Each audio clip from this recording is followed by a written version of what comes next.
Rodney. Rodney. Sí. Hola.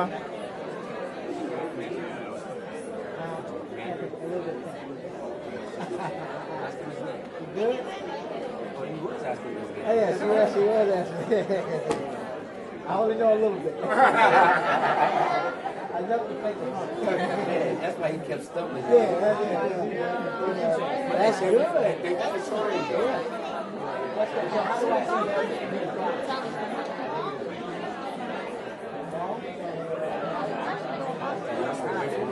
Y'all be up and running off the Saturday night. It's needed in the city now, man. Oh, wow. When I go to her school, she was second grade. So we can do it cool, right?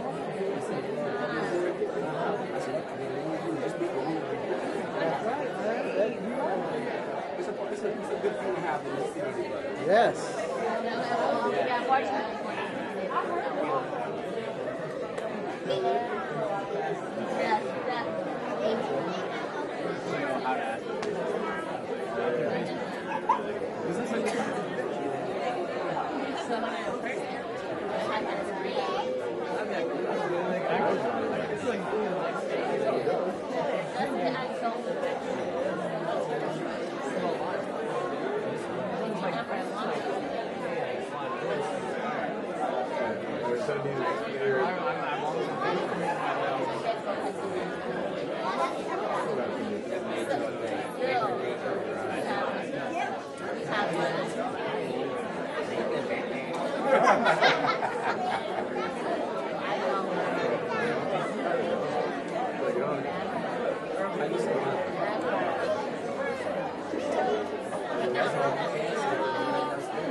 Are you eating?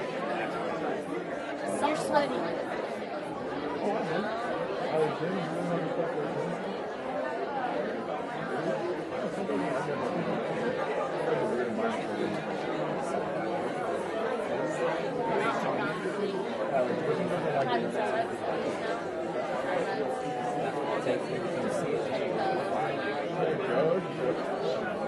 Better. It's their car.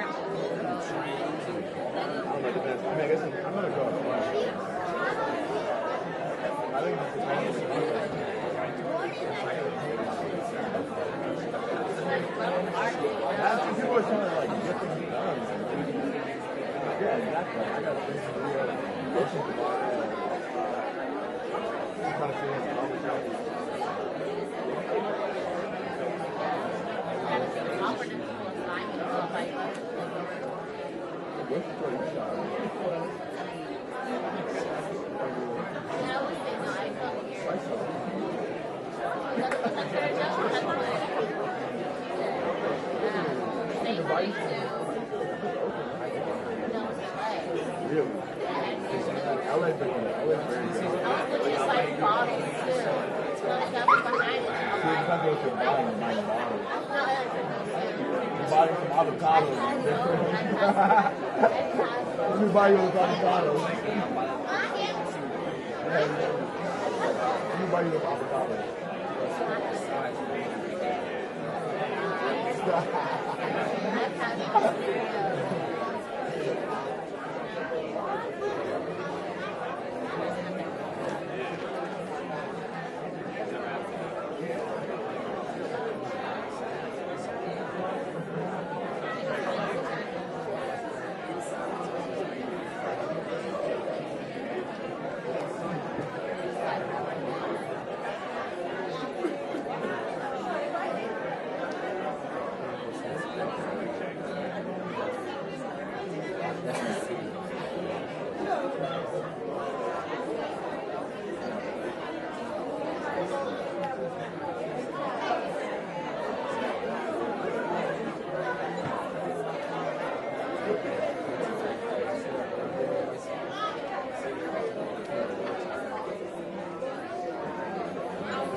You guys want some? Right, you guys can share that.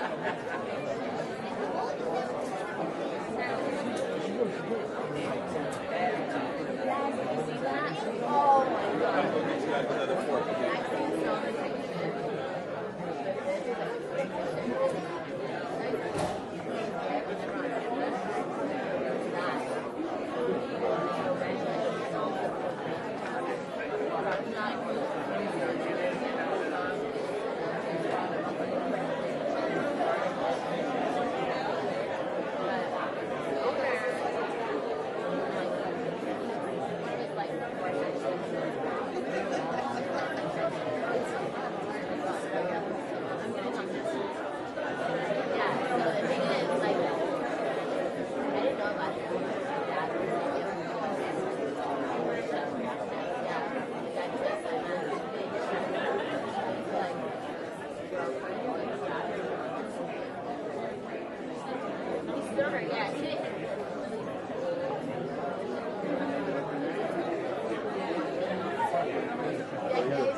got you. Your dad definitely has to do that.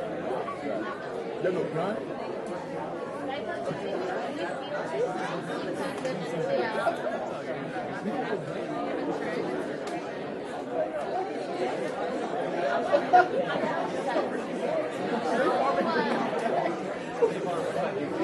I didn't know.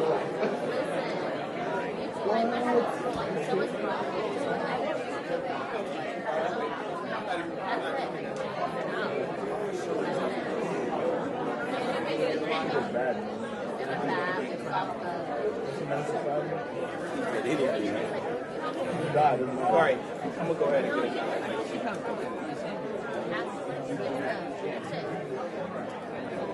Oh, I guess you see that.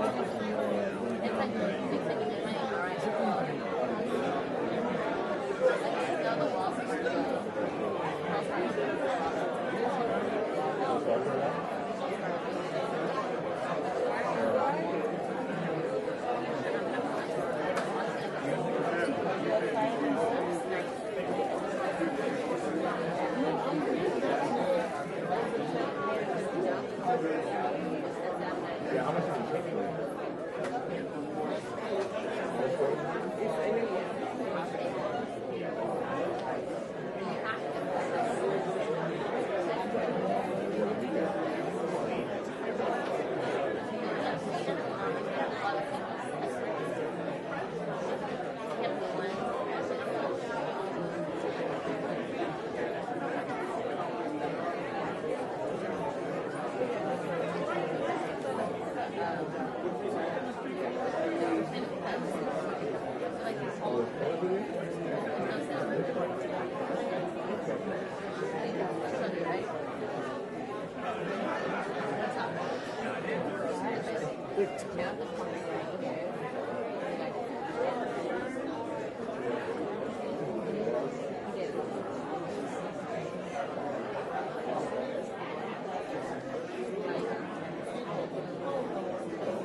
Sounds pretty crazy.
very.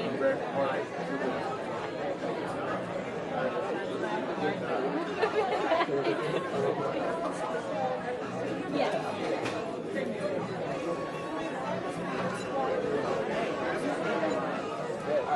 Mark.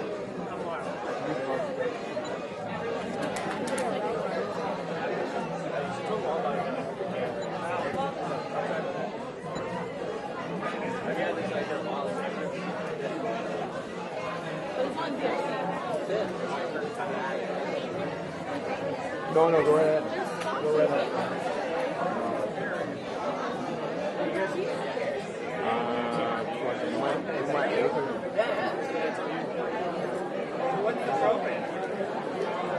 No, there's chairs.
Tomorrow is my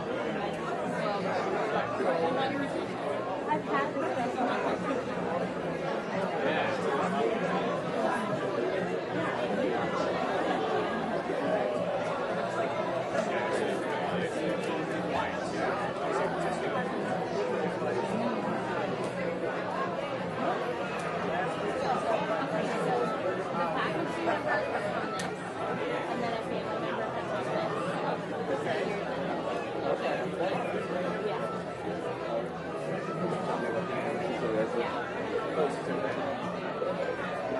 So I'm in your. more seats.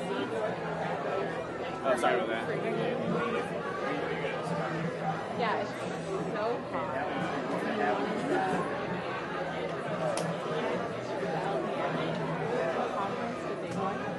But a couple of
I think they have these locked off. I'll see what's going on. I'll check right now.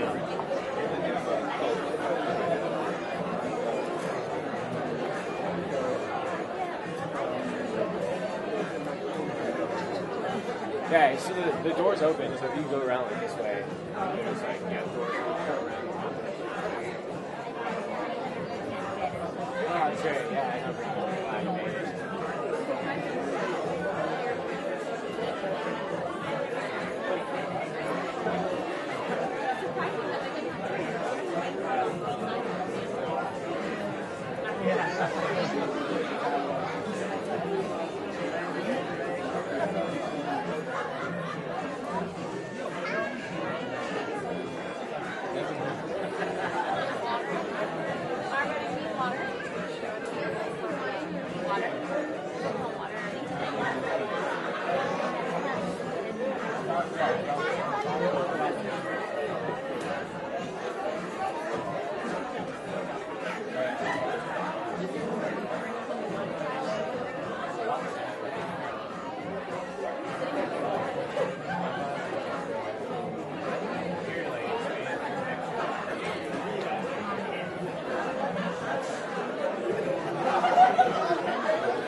I'll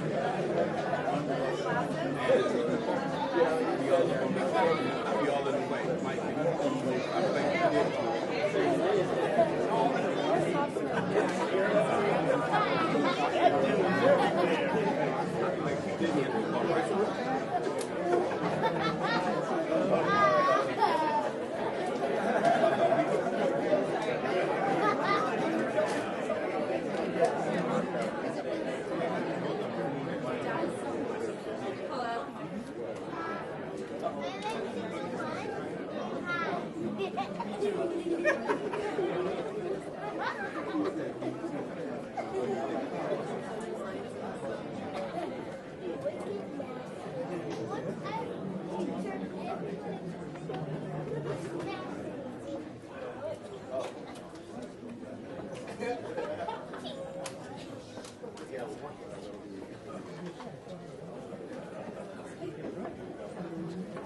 If we could please rise and welcome the class of 2016.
Please be seated.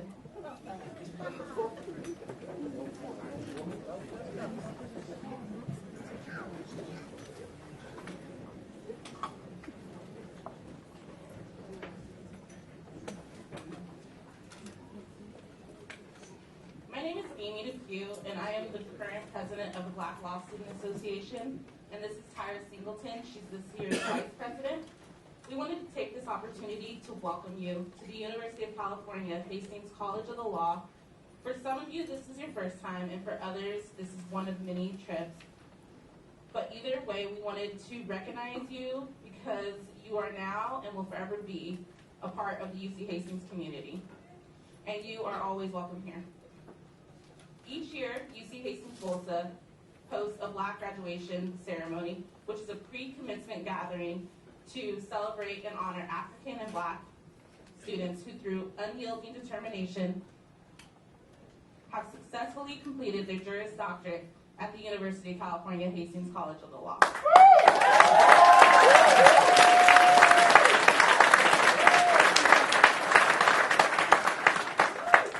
This is a celebration for graduates to be recognized for their accomplishments and to provide the graduates the opportunity to honor you, the people who have helped them to achieve this astounding goal. This ceremony is representative of both African and Black culture and heritage, embracing the values of community and scholarship, accumulating with the presentation of the Kente Skull. Each graduate will have the opportunity to wear the Kente tomorrow during the commencement ceremony. The kente is native to Ghana and stems from the 17th century Ashanti people. It has its roots in a long time in African weaving, which dates back to 3000 BC. Often reserved for royalty, the kente is a visual representation of our history, philosophy, ethics, oral literature, religious beliefs, social values, and political thoughts. This year's theme is Passing the Torch, and today you will have the opportunity to hear from distinguished professors, practice attorneys, and a prestigious judge. They will speak about their roles in the legal community, and for the very first time, they will welcome the class of 2016, not as students, but as their colleagues. We have a very tight schedule tonight, so we will be yielding the mic at this time. Thank you.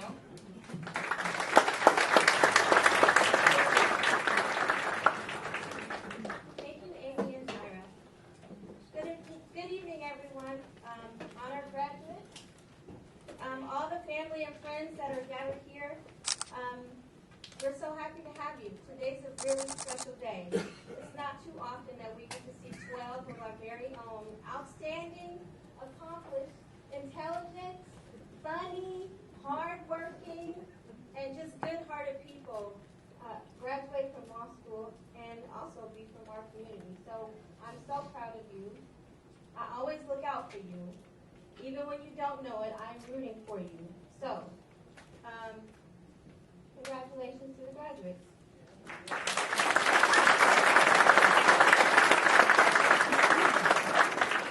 This is what justice should look like in this country, and we know that it doesn't. So we have 12 here, but we need 24, 50, hundreds, thousands more. So for these 12 who are here, you're really making the way for everyone else.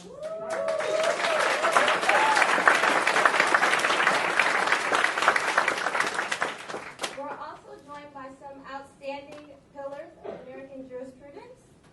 We have Dean and Chancellor David Fagman here, the Honorable Charles Smiley, Professor Jen Jameson, Professor Harry Prince, Phoenix Street attorney, and Berlina D. Green, attorney also. Do we have any other attorneys or super fancy people out here? Here? Can the attorneys please stand up? We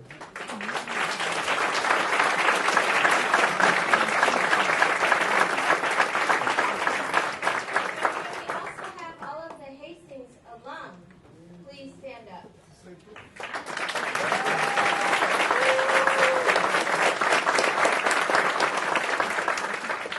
Thank you so much for blazing the trail and being a mentor for us as we graduate. Well, I graduated, but for these students that graduated and as they enter into the practice. We're here to witness a rite of passage afforded to very few. And we're here to watch you soar into new heights in your career, in stature, and in your communities. So you can stand just a little bit taller and be even more proud of yourself than you were when you first crossed your threshold at UC Hastings, where you guys are truly remarkable. And with that, I would like to introduce Jamila Mina for us, who's going to sing Lift Every Voice and Sing. Jamila is a rising second-year law student here at UC Hastings. She was born and raised in South Central Los Angeles to two hardworking Garifuna Honduran parents who emphasized the importance of education. She attended Dartmouth College, where she studied geography with a concentration in international development and Chinese language and literature. While at Dartmouth, she was heavily involved in collegiate a cappella, the NAACP, Greek life, and La Alonzia Latina. She spent many terms abroad, having traveled to Honduras, Mexico, and China in varying capacities. During her first year at Hastings, she served on the board of the Black Law Student Association as a first-year representative. In law school, she seeks to nurture her interest in the intersection between law, business, and international development. While she is not engaged in the rigors of 1L year, she enjoys singing, writing novels, and learning languages.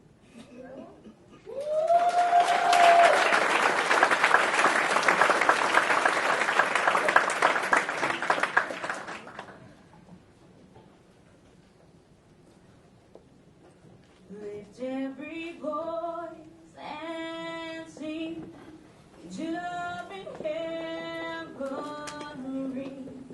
ring with the harmony of liberty. Let our rejoicing rise high in the listening sky. Let it resound loud as the rolling sea. Sing a song full of the faith that the dark past has taught us. Sing a song full of the hope that the present has brought us. Facing the rising sun of a new day begun. Let us march on till victory is won. Stony the road we trod, there the chance did ride, and felt when the days went home unborn, and I, yet with a steady beat and not our weary feet, come to the place for which our Father sighed. We have come over a way that with tears have been watered. We have come treading our path through the blood of the slaughter. Out from the gloomy past till now we stand at last, where the white beam of our bright star is cast.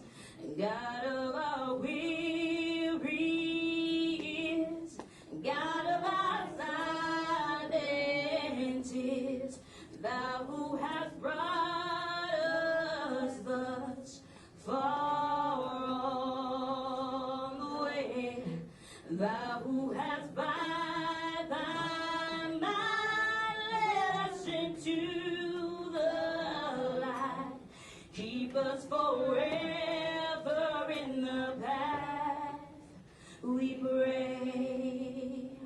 Lest our feet stray from the places of God where we met thee, lest our hearts, drunk from the wine of the world, we forget thee, shadowed beneath thy hand, may we forever stand true to our God, true to our native land.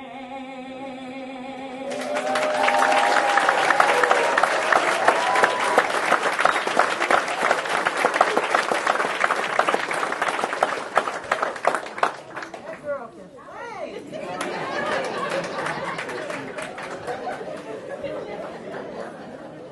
Just a little taste of how talented our students really are. The next person I'd like to introduce is Acting Chancellor and Dean David L. Fagman.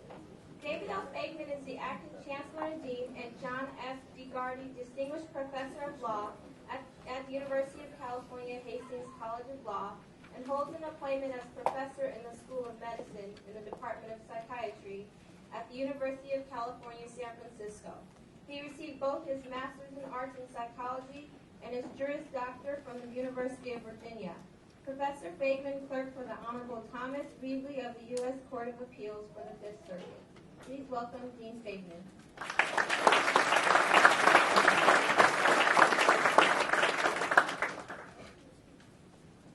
Thank you. That's a very hard act to follow. And I want to cry. First of all, I just want to thank you for inviting me to offer a few welcome remarks on this incredibly special occasion. And I want to congratulate the graduates. They are a remarkable group, and I could not more emphatically second the view. I've had many of the students in my constitutional law class, and as much as I've tried to teach them, I've learned from them as well. So it really is a privilege to have been asked to welcome you. This is your day. This is your weekend. This is something for you to celebrate and be very proud of yourselves. I congratulate you.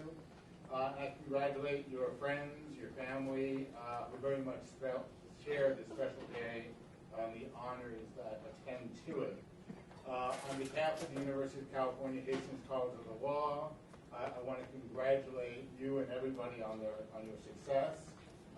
We are very proud of you, and we welcome you as colleagues to the profession. Commencement, graduation, as countless commencement speakers have reminded their listeners over millennia, means a beginning or start. Now, it might not feel that way. You spent 3 years reading cases in which you understood the meaning of every word you read, but had no clue what they meant when they were strung together in a paragraph. And you spent 3 years trying to read your professor's minds, either as they sparred Socratically with the class, or worse, asked unlikely scenarios on the final exam. Most importantly, of course, you've learned to be lawyers. You are, or very soon will be, when you pass the bar exam, which is inevitable and soon to happen. You are counselors at law. You perhaps cannot see all the paths that a law degree opens for you, but they are very exciting and offer no endless amount of exciting possibilities. You have many choices facing you in the years ahead, and there are no right answers to those choices. One of the aspects of my new job as dean, I've been in the position for about 5 months now, is that I have the opportunity to meet many UC Hastings alumni. In fact, we have over 20,000 living alumni in California and around the country. It keeps me pretty busy. One of the many benefits that I receive in meeting these alumni is to see how many different careers their law degrees have afforded them. There are graduates, of course, in law firms, public agencies, public defender offices, nonprofits, public interest organizations, startup and established tech companies, the California legislature, federal agencies, major entertainment companies, the United States House of Representatives, and possibly soon in the United States Senate, if one of our graduates, Kamala Harris, is expected, is elected to that exalted office.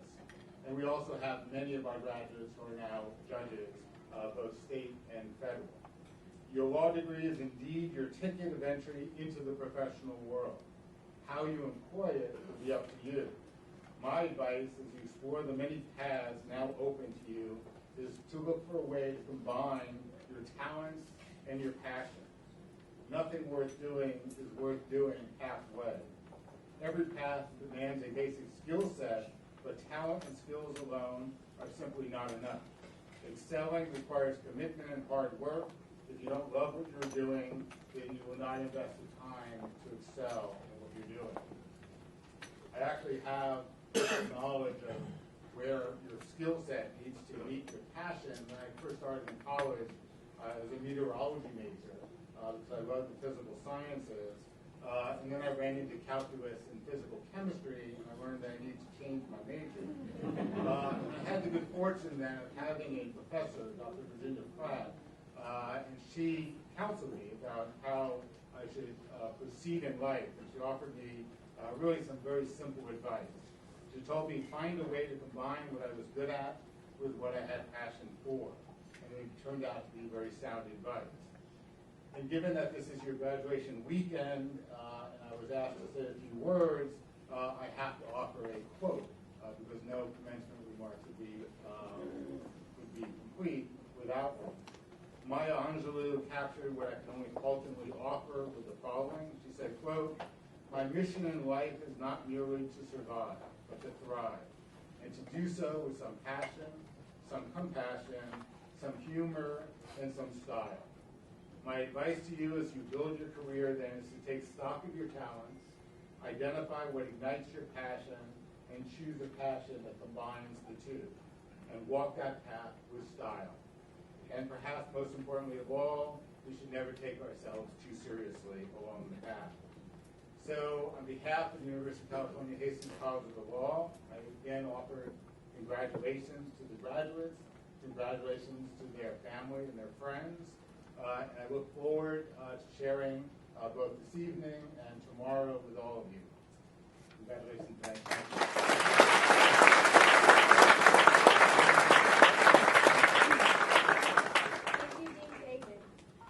Now we have some special performances. The first is by Tunisia M. Owens.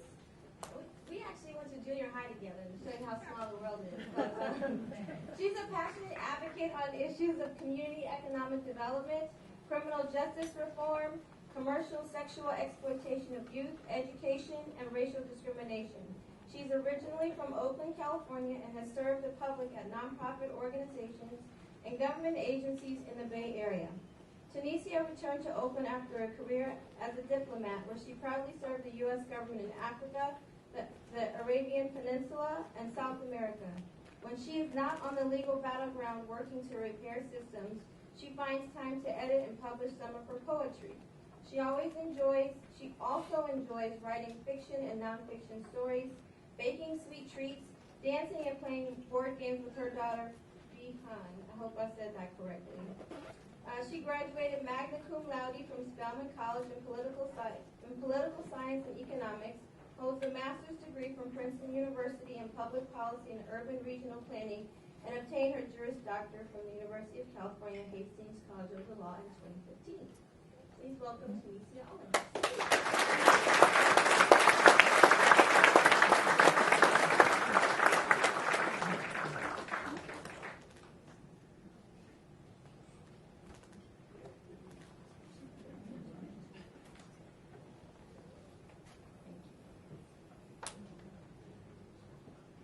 Good evening, everyone.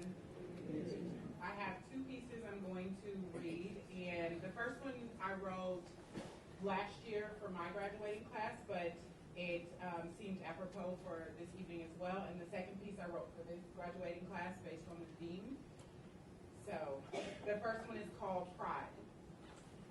A sweet sliver of bright light through a tiny crack in a dark window. That's what hearing Nina Simone's rich vocals smells like. Exposed soul in unfettered awe of her warm molasses voice over jazz riffs, covering thick bluesy rhythms like a patchwork quilt. It's the heart-racing thrill of reading Maya Angelou's verses on a page. Her subtle perfection convinced me that those words were crafted specifically for my inspiration, a personal morning affirmation of phenomenal femininity. Felt Malcolm breathe the very breath of life into my lungs when I heard him speak. He nurtured and stirred my caged spirit that finally broke free. Something about pride in blackness just tastes right.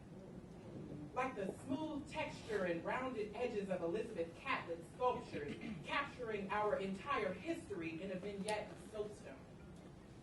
It's the sensation of going to church dressed in Sunday best, matching hat and bag in tow, saved just for this occasion.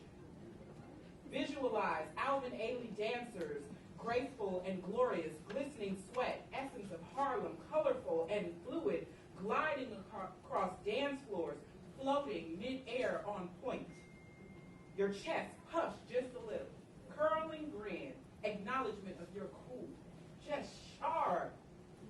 Envy fills the room, much the way it does when you walk into classrooms, dining rooms, boardrooms, courtrooms, armed with an arsenal of knowledge and blackness. That's what Black Pride is.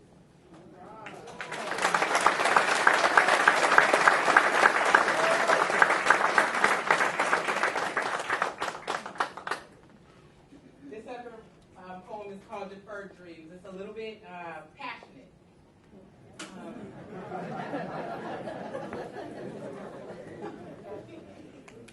In answering Langston Hughes, my thought, dreams deferred do explode into highlights that direct traffic between revolutionary insubordination and apathetic laziness, between displaced anger and feelings of entitlement, vacillating between the invisibility of slaves and Kardashian-type conspicuous consumption.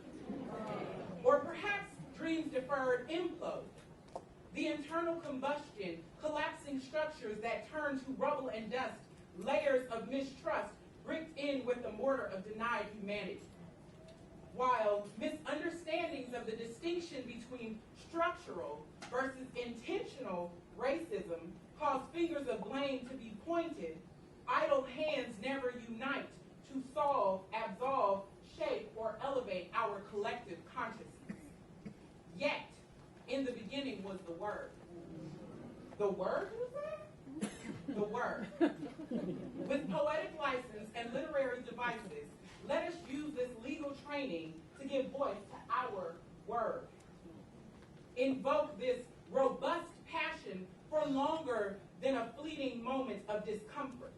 Be angry. Hell, we have every right to be. Revolutionary and insubordinate. We be the manifestation of it.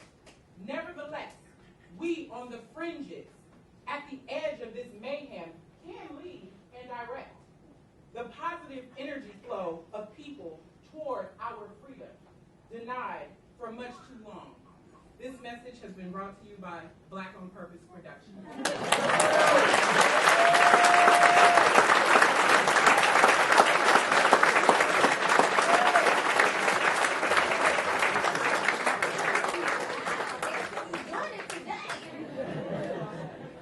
Our next performance is by one of her classmates, Christopher Martin. Christopher Martin is a 2015 graduate of UC Hastings College of the Law. While at Hastings, he served as a 1L representative of ASUCH and co-president of the Black Law Students Association. Moreover, he has a passion for criminal justice, which inspired him to complete the social justice lawyering concentration. He also loves singing and has been invited to sing at many events during his time at Hastings, including the school's memorial for Ambassador Chris Stevens. Christopher plans to pursue a career in criminal defense law. And he just passed the bar.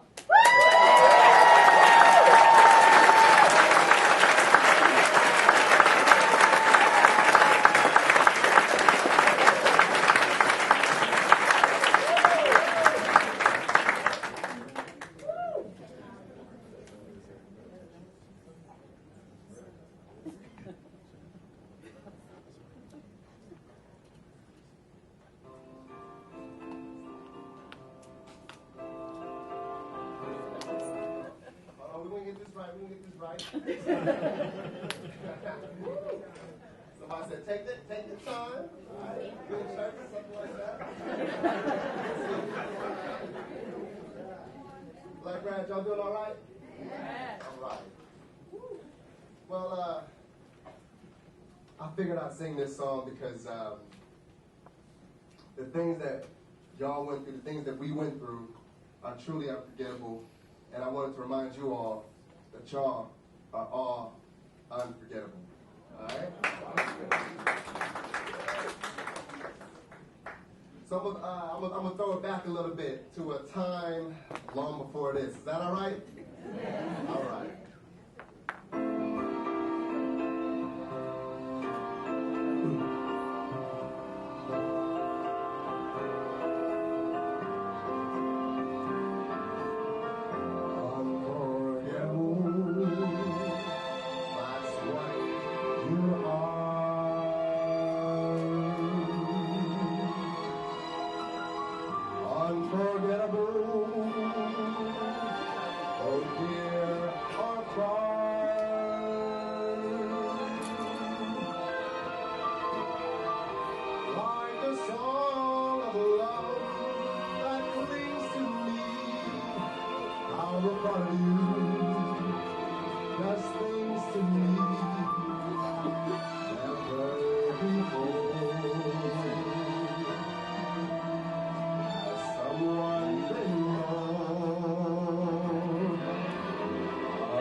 That's right, darling.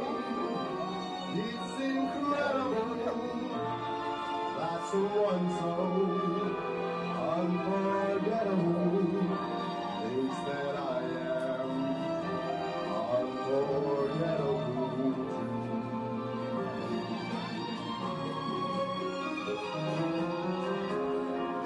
I want y'all to think about those times when we studying for those finals, those midterms, those long nights, those all-nighters.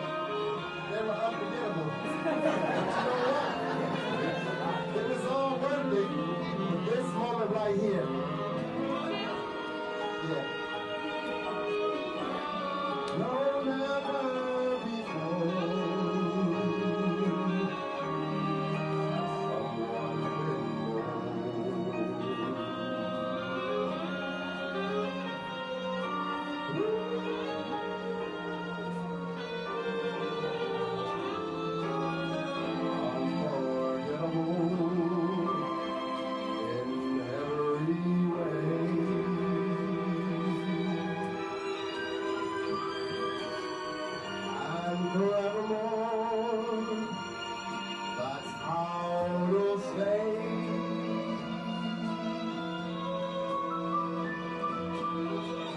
That's why, darling, it's incredible that someone so unforgettable thinks that I am unforgettable too.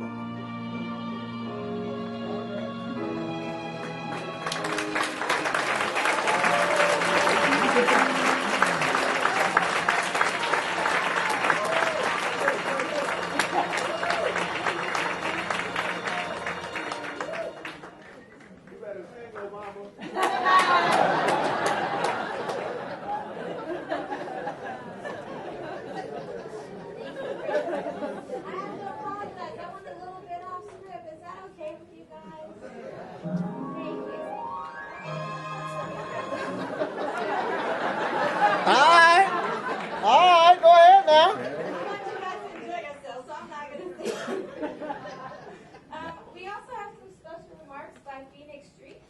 Phoenix Streets spent his early years in San Francisco's West Side housing projects, where he experienced the desperation, violence, and the indignity of poverty in the city. After Family Matters forced his mother to relocate the family to Beebe, Arkansas, he was subjected to the pain of racial strife in the rural South. Shortly after graduating high school, Phoenix began a 4-year enlistment in the U.S. Navy. During his tour, he was awarded the Expeditionary Medal for his service in wartime conditions.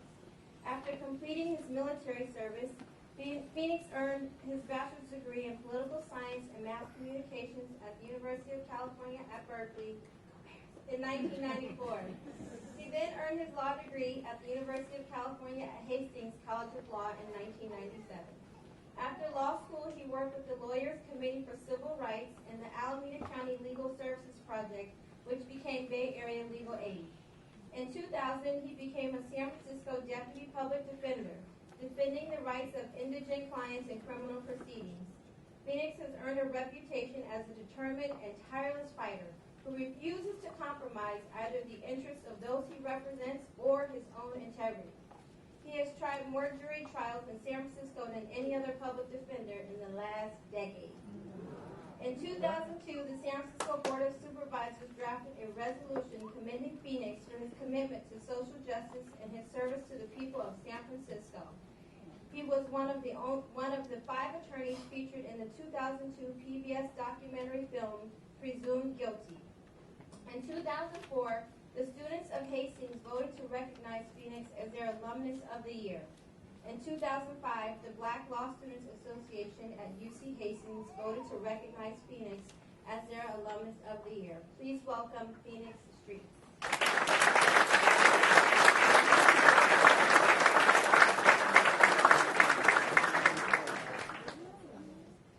Well, that was nice. They asked me to come and say a few things about myself, but after that introduction, there's not much left to say. Charles Smiley is here. The Honorable Charles Smiley. He and I went to law school together, right here. And a lot of times, a lot of good times, a lot of good stories. I won't tell you just yet. Let me know if you want to hear about them. Of course, after law school, we both wound up being public defenders. Me here in San Francisco, Mr. Smiley over in Alameda County. Of course, now he's gone on to become a judge, great judge, and congratulations.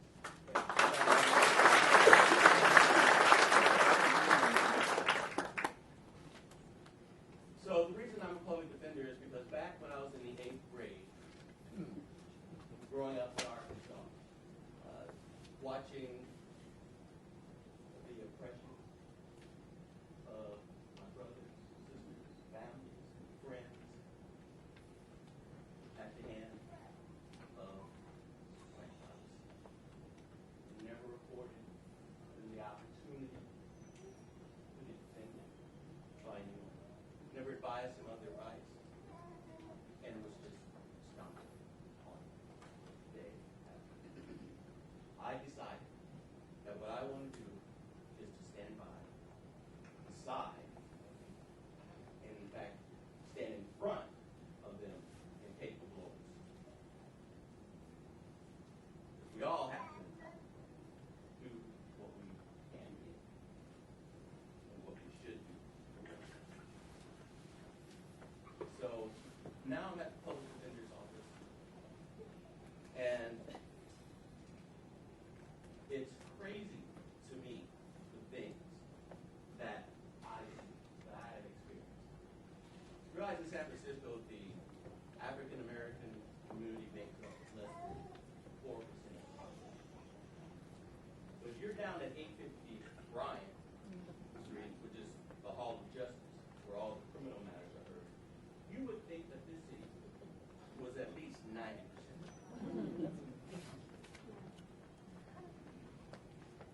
I had a trial last year, where this white cop had basically been hunting, stalking my client for more than 6 months, arresting him, stopping him, searching him without warrant, without cause, accusing him of one burglary after another. For 6 months he did this. Each time, the charges announced it, but the witnesses would say, no, that's not him. The cop got desperate.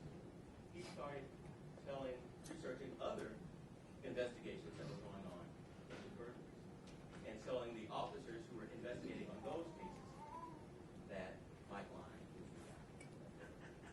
That is definitely him. Still, those charges are again.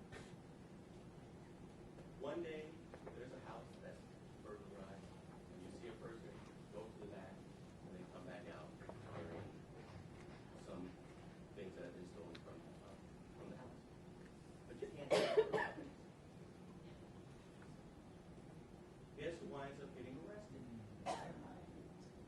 Based upon the identification of guess who?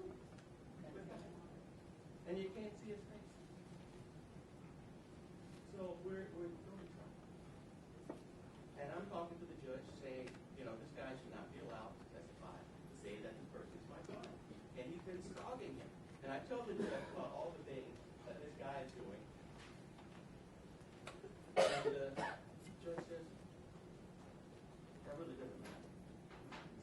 That's not relevant. So he can testify.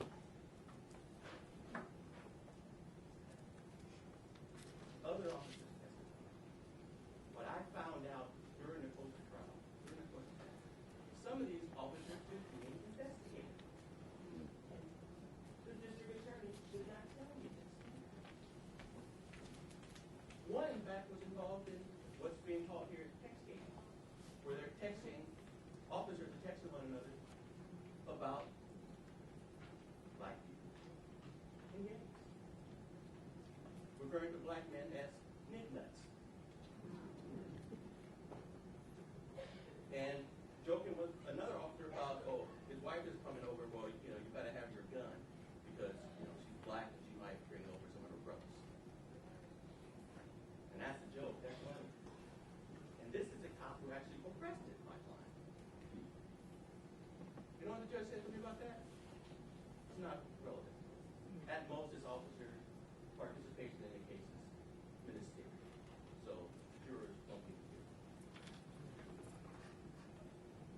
And that was just a couple of things that happened to me so different. There's many more examples I can tell you about how things are going down at the college levels. Many very negative things and the racism that's still rampant. I sometimes find it hard to believe that it is 2016. It seems like I just stepped in a time warp. It's like back in time. Hearing, seeing, and experiencing things that my mother, grandmother, great uncle talked about, they experienced. Like, there's no way that can happen. Well, it's happening.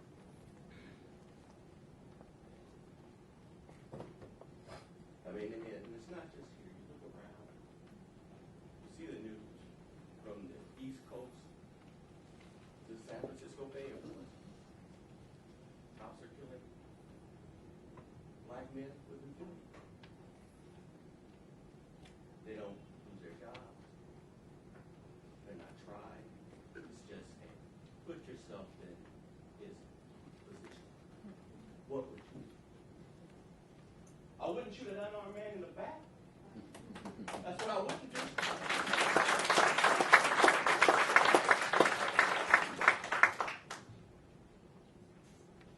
And the FBI director has the nerve to say that all this negative publicity is infringing on police officers' ability to do their job. Criticizing them for shooting unarmed black men? It's affecting their ability to do their job? Well, they're in the wrong job. They must think that their job is to shoot unarmed black men. Stop doing that.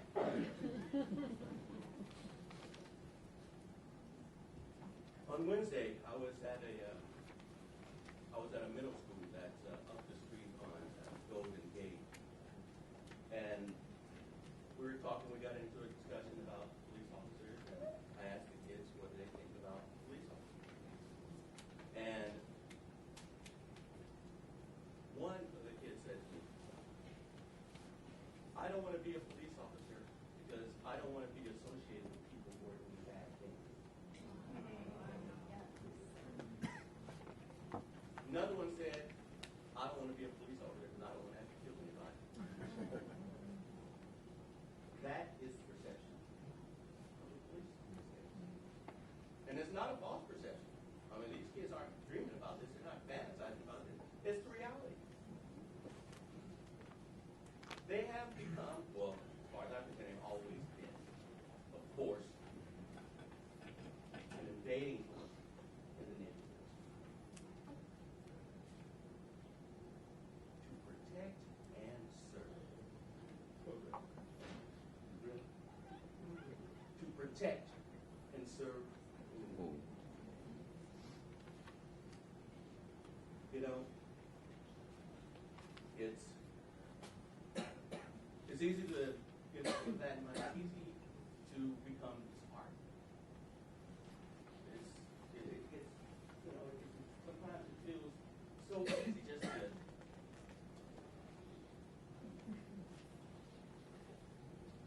give up. But if you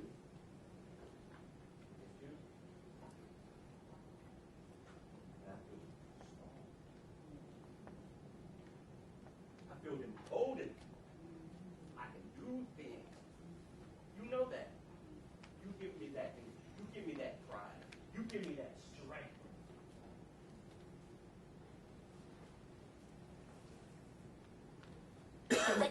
You all know that nothing truly desired is equal. You understand that you are not only the future, you are the here and now. You are the present.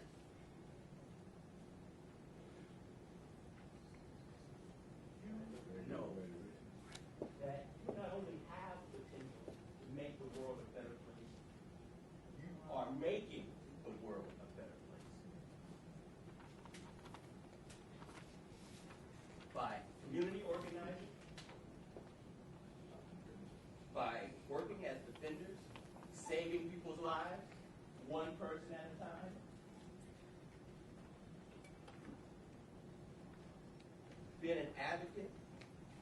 those who lack a voice in society, and continue to give back to Black communities.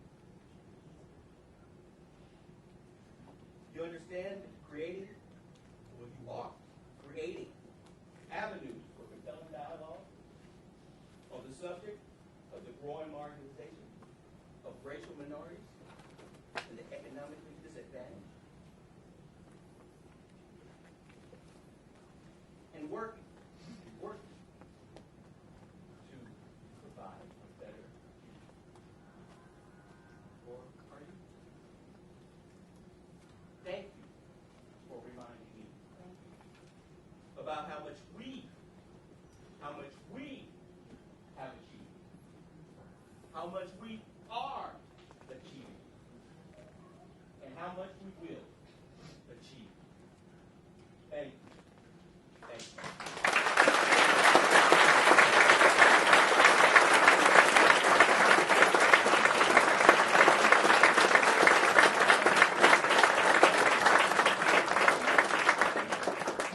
Thank you. We have other special remarks by Felina D. Green. Felina D. Green is the founder and senior partner for estate planning and probate law firm located in her hometown of Oakland, California. She focuses her practice on the areas of estate planning and probate, trust administration, trust litigation, sports law, and contract negotiation and review, representing prominent athletes, individuals, and families in the San Francisco Bay Area. After graduating with a bachelor's degree from the University of California in Berkeley, Ms. Green earned her Juris Doctor from the University of San Francisco School of Law. She was certified as a contract advisor by the National Football League Players Association in 2009. Ms. Green went on to receive her Master's of Law in Taxation in 2014 from Golden Gate University School of Law, as well as her certificate in estate planning and certification mediation. Ms. Green has been recognized by super lawyers as being one of the top attorneys in Northern California, under age 40 or in practice for 10 years or less for the past 4 years. Ms. Green was awarded the Innovator Award by Powerful Women of the Bay Area in 2015, in addition to receiving recognition as a 2015 and 2016 Top 100 Lawyer by the National Black Lawyers Association. In 2014, Ms. Green began teaching as an adjunct professor at the University of San Francisco School of Law, teaching elder law. Please welcome Verlina Green.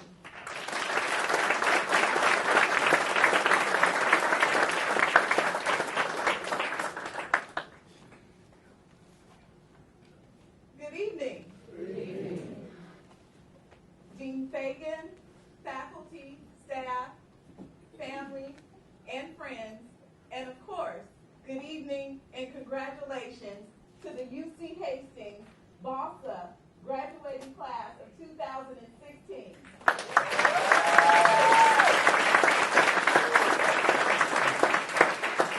It is an absolute honor and privilege to be here today to address such an incredible group of new lawyers. When I received the request from third-year BLSA rep Rodney Nickens to come and say some special remarks today, I said absolutely. I was overjoyed at the opportunity to address the UC Hastings BLSA graduating class. You have a grand legacy here at UC Hastings. Wiley Manuel, Attorney General, and soon-to-be Senator Kamala Harris, the Mayor, Willie Brown, Christopher Darden, and you have one right here, Judge Charles Smiley. And that's just naming a few. Now it's your time to start your own legacy, a legacy of greatness. 11 years ago, when I was sitting where you're sitting today, I remember a moment when I recalled what I had done to get to that moment.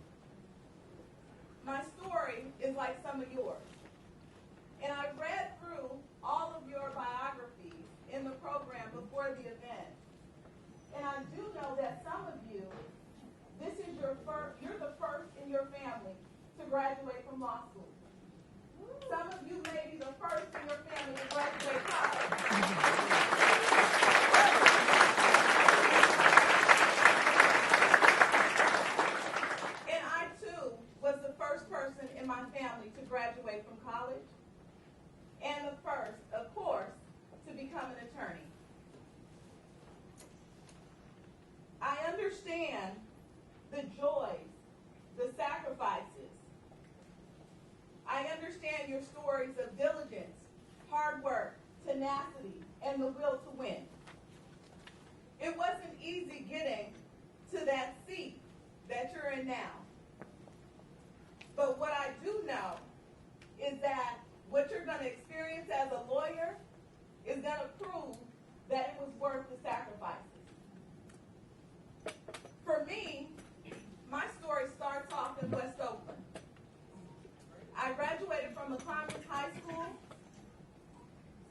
and McClymonds was labeled as one of the worst performing high schools in California.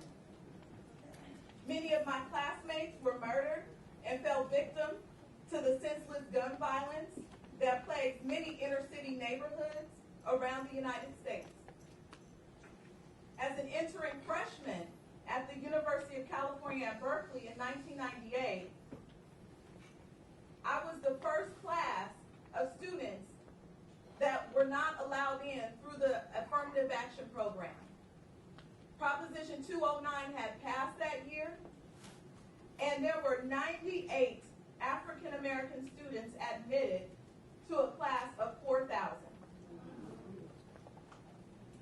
I was told that I wouldn't get out with my degree. I was told that I couldn't make it, that I couldn't cut it. That UC Berkeley was too tough for this black girl coming out of West Oakland. Of course, I proved the naysayers wrong, graduating in 4 years, going directly to the University of San Francisco School of Law, where I graduated in 2005. As our First Lady, Michelle Obama, pointed out and recently stated, excellence is the most powerful answer you can give your doubters and naysayers.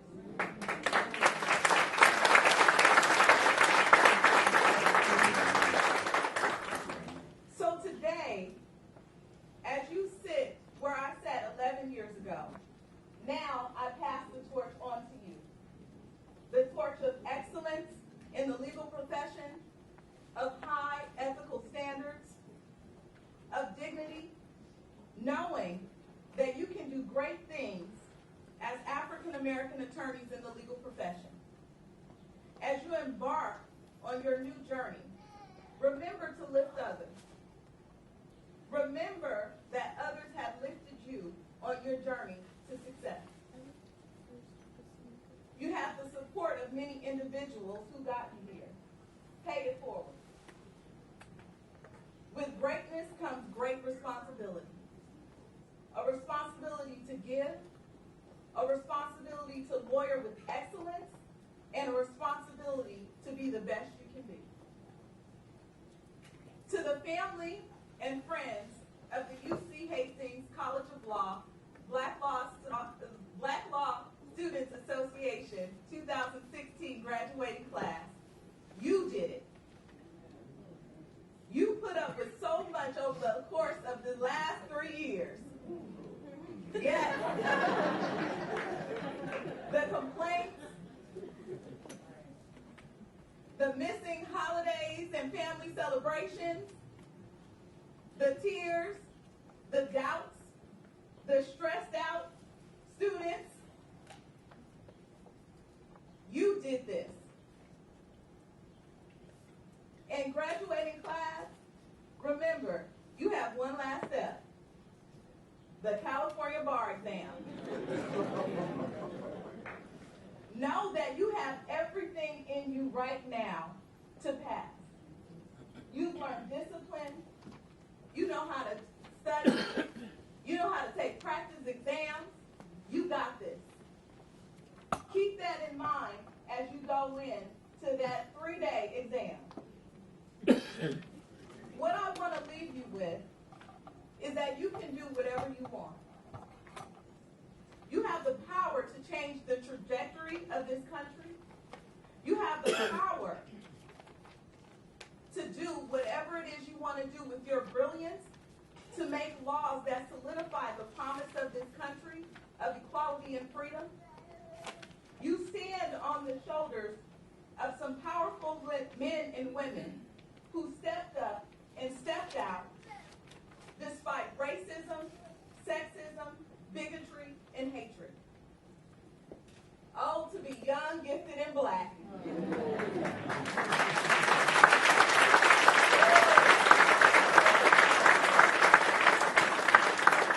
UC Hastings College of the Law graduates, this is only the beginning for you. As the torch is now in your hands, make us proud. Thank you.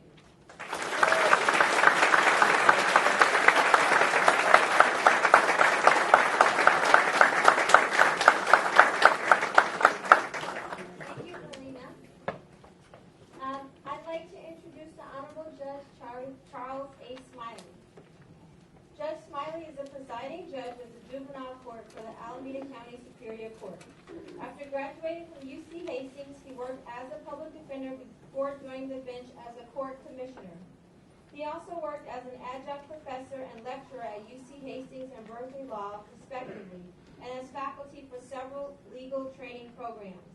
In 2012, Smiley was appointed judge of the Superior Court by Governor Jerry Brown.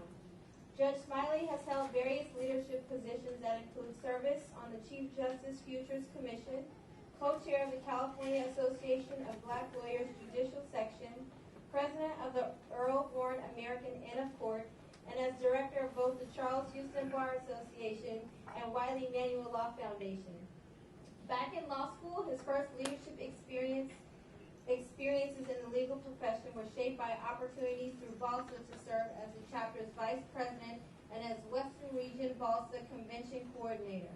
Judge Smiley is a native of New York but has resided in California since his youth, and he now resides in Oakland with his family. Please give a warm round of applause to Judge Smiley.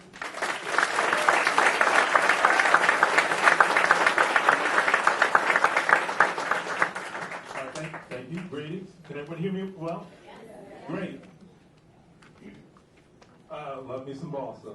I had a good time when I was vice president. We took BLSA seriously. It was a lifestyle. It was a calling. It was something really special. I'm so glad to see how you guys kept it up. It's wonderful. We actually tried to impeach one of our officers. Discussions. So listen. I'm the last speaker. A heavy burden. I've been listening to what everyone has said so I can edit down my comments. They've all done a great job covering great ground. And just to get your blood flowing one more time, please join me because I also want to take this opportunity to begin by congratulating our wonderful graduates.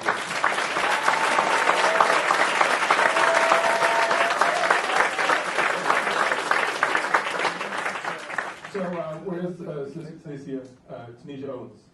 Right back there. Okay, so I'm going to begin this editing process. She told you in one of her powerful poems, to be black on purpose. So I'm going to twist my comments a little bit, and I'm going to talk to these graduates and to all of you about being black with a purpose.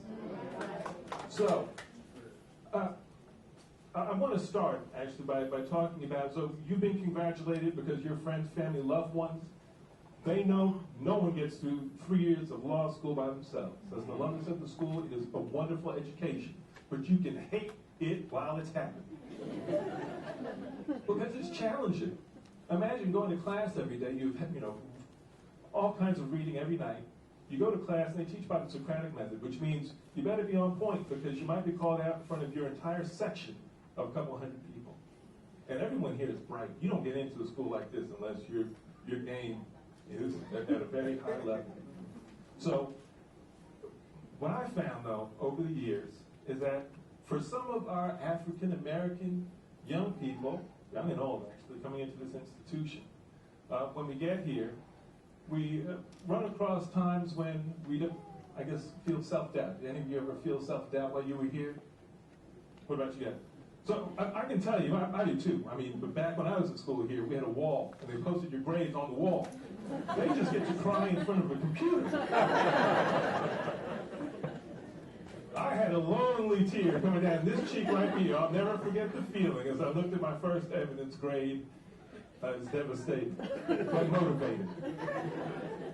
So I want to talk about being black with a purpose, but I want to talk about it in the context of this. So it is true that these young people, and today is a tremendous milestone, not only for the people present in this room, not only for our graduates, but take a moment and think about your family members, those folks who passed on and can't be here, but who are smiling from wherever they are. Think of the generations of good decisions, sacrifice, and love that led to this day. There's a lot of that. I want the graduates to know also, though, that they're joining a very important group of folks. I feel a bond to these folks because I've been through this. And also helped usher me through my experience here. That may be true for them too. By the looks of things, I would say yes. So I'm going to use my time in front of you to very quickly just introduce you to a few people. Because the path to Hastings is different for all of us. Let's start out by taking a step back. Here we are, we're in the building, it's at 200 McAllister. By show of hands, do any of our graduates or alumni present? Do you know why the street is called McAllister? Stop crying, you're going to get through this. Anyone know? Anyone in the audience know? So for 3 years, I came here too, and I had no idea, no reason to actually look up McAllister Street. But McAllister was a lawyer. Actually, in the 19th century, he was deemed one of the finest trial lawyers in all of Northern California. White guy. He came from the South, came out here in 1849, as a lot of people did, to seek their fortunes. That's the gold rush year, remember? California was not yet a state. Came out here and set up a law practice, made a lot of money, became our first federal circuit court judge. That's a system that no longer exists. But that's who McAllister was. That's why the street is called McAllister. This is where excellent trial lawyers come to get their training. But we're black folks, and we need to bring this back to the black. So, in 1849, stay with me, in 1849, while Matthew Hall McAllister was setting up his practice in San Francisco, making money off all these gold rush folks, imagine, if you will, another gentleman. His name is Green Dennis. He's also white. He's traveling with some buddies of his across the country, also to make it to San Francisco. They love to gamble. Mr. Green has with him his son. But this is a peculiar relationship that is perhaps all too common as a part of those times, because his son was also his slave. A biracial child, right? And that child's name was George Washington Dennis. As they traveled across the country, they gambled. And they must have lost that child 3 times and won him back each time in that gamble. They made it to San Francisco, but the father said, you can buy your freedom. It's 1849. You can buy your freedom for $1,000. Yes, sir. The industrious George Washington Dennis does exactly that. He's offered a low wage. Now, at the time, I should remind you, this is almost 1850. California is about to enter the Union. It's a free state. There will be no slavery. So it was kind of crooked for Dad to do that to him. But it happens, and in a very short amount of time, the young George Washington Dennis is able to buy his freedom. And then the success this man accomplishes is incredible. He ends up owning an entire city block, all 4 sides of the city block, just 5 streets from here, north of him. He owns the library, which in those days, without vehicles, that was a big deal. But the reason I'm telling you this story in the first place is George Washington Dennis set up his own family. He was quite successful for those times. And his namesake son, George Dennis Jr., attended Hastings. I don't think anyone here in faculty knows that, because I just found that out by connecting some dots. I should tell you also, I love history. I research the history of black lawyers and judges in California. I have for years. And this story just absolutely fascinates me. And it fascinates me, and I'm sharing with you now because it connects us to the past. It shows us how resilient folks can be. It shows us that where our story begins in this country, but also where it's headed. All right? This is the momentum that we keep going. Now, I will share with you, George Dennis Jr. did not graduate from the school. The first African American to graduate from Hastings is a brother named H. Leonard Richardson. The H stands for Harry. He preferred to be called Len. Now, he lived in Berkeley. And I should tell you, he's a local boy. So his path to Hastings was very different. He grew up in Oakland, attended Oakland Public Schools. He was the first brother to attend and graduate from Cal Berkeley. I've never seen his picture on any wall over there, and I spent 4.5 years over there. So, but you need to know this stuff, because the brother came over here, graduated from Hastings in 1916, after he served our country in France, World War I, as a first lieutenant for machine gun company. These are interesting folks. And he got out, and as soon as he got his law degree, he committed his entire career to fighting discrimination. He was on the board of the NAACP for the rest of his life almost, and most of the cases that he took in some way touched upon protecting people's rights. Now, one interesting thing I'll share with you, this is kind of an aside. How many of you know Oakland? Let me start there. You know what's Oakland? All right, so West Oakland. Do you know that 7th Street, once upon a time, was like Harlem? You heard that. Good, okay. So it was like that. And it was like that back when H. Leonard Richardson had his practice over there on 7th Street. But I want to share something funny with you, because back then, everyone didn't share the same ethics that we have. And one of his clients was a guy named Charles Raincoat Jones. Now, you know something's up when your name is Raincoat Jones. Anyone ever heard of Raincoat? Nobody? Okay. Well, he owned all the illegal gambling joints on 7th Street. And so, every Friday, a big old manila envelope filled with cash would find its way to H. Leonard Richardson Esquire's office. And Attorney Richardson would hand that over to a young guy named Tom Fleming, who had become a famous journalist in these parts before he passed. And Tom Fleming would run that down to City Hall and give it to the police chief. But in those days, that protection money was coming. So I don't want you to judge Mr. Richardson. Mr. Richardson was actually one of the most wealthy attorneys in Northern California at the time. In fact, Charles Hamilton Houston, who is the empirically, he's the best civil rights attorney the world has ever seen. The architect who killed Jim Crow, defeated separate but equal, that doctrine. When he would come to town, he would stay with Mr. Richardson. So Mr. Richardson was a somebody. And this is Hastings' blood that I'm talking about. This is the stuff that resides in them, not the envelope part, guys. Now, the ladies, too. So they had their own path here. Tabitha Anderson is from San Francisco. So her path to Hastings was very different. In fact, her church got together and paid, get this, $25 tuition for her to attend Cal. $25. After she graduated, she ended up coming over here. This is 1928 now. She attends her first year here, but then she decides she's going to leave. She doesn't want to stick it out. And if you asked her family, and there's an interview that's written where the family says, well, we think she left because she'd spent a lot of her school time going to school with white folks, and she really wanted to be with her own study. But if you read the written history of Hastings, it's called UC Hastings, the first 100 years, you will find that the author of that report mentions her and says that she probably left because of Professor Ballantyne, her torts professor, who was a Southern transplant and didn't really care for women and really didn't care for blacks.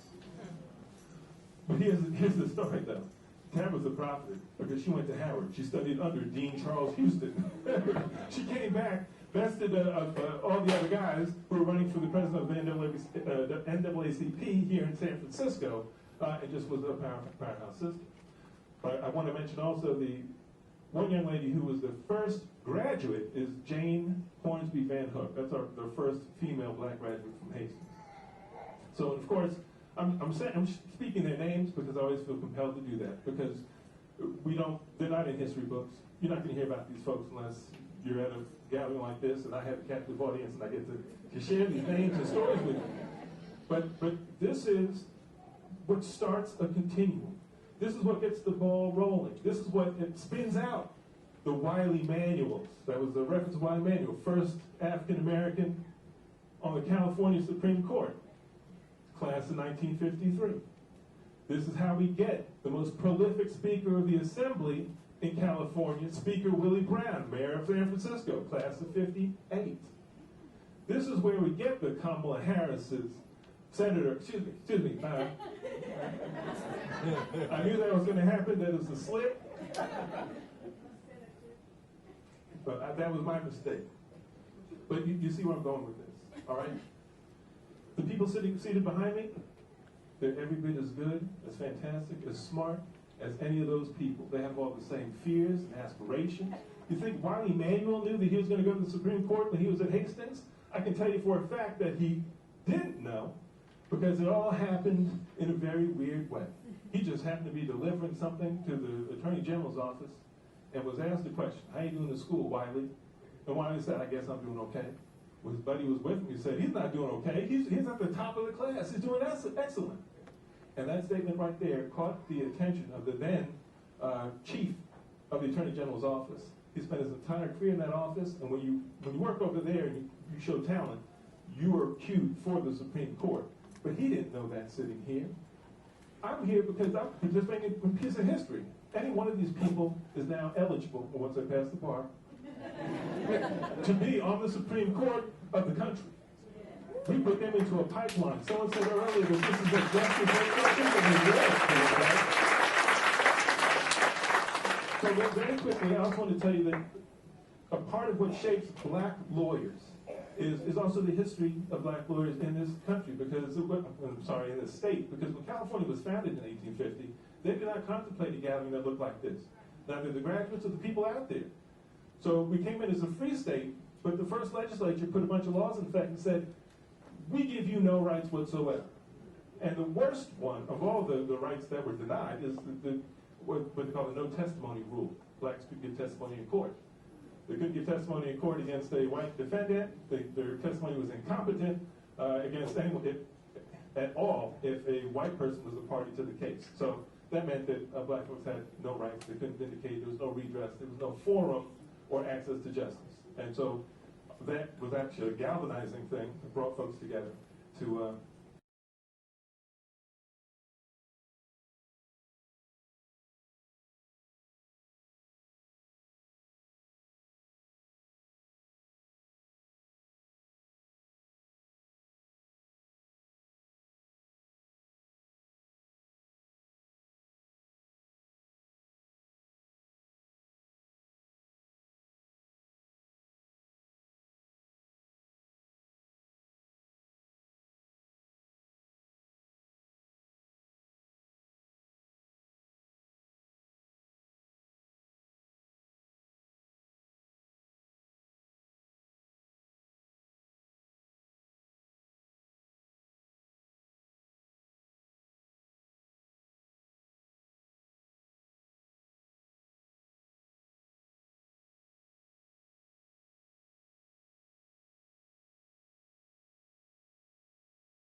I wish.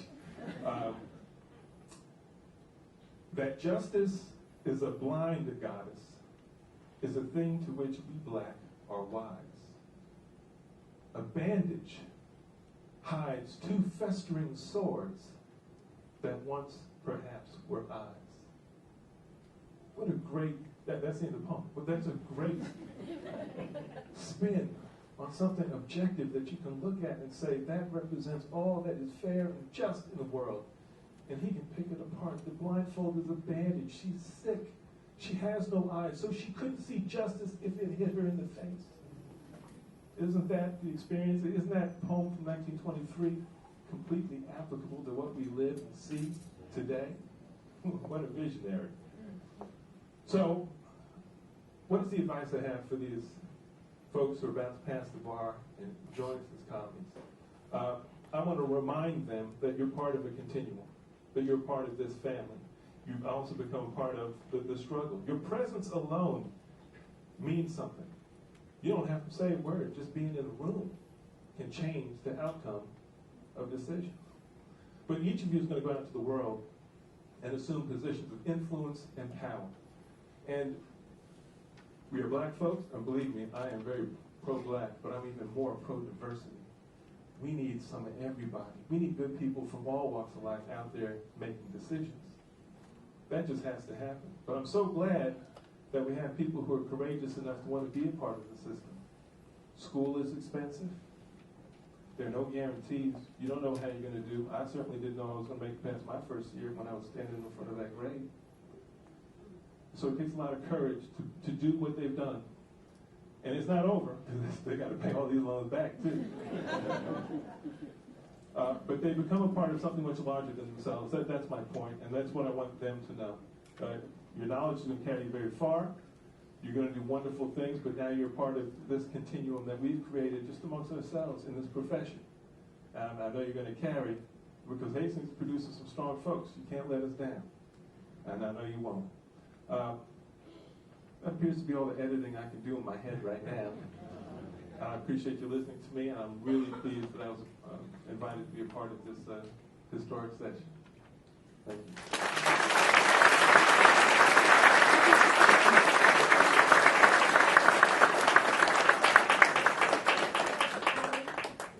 Now we're at the moment where we all get to celebrate and congratulate each one of these awesome, fantastic, outstanding, I don't know more LSAT words, SAT words, say how great all of these students are. So I'm going to get started with introducing Jan Jameson. I'm going to start with the hoodie ceremony. She's the director of the Legal Education and Opportunity Program at the University of California, Hastings. She's a member of the California Bar and a graduate of the University of California, Hastings College of Law with her JD, Chapman University for her MBA, and Virginia State University with her BS. Prior to entering the law, she had a career in educational administration at the federal and collegiate levels. Please welcome Jan Jimison.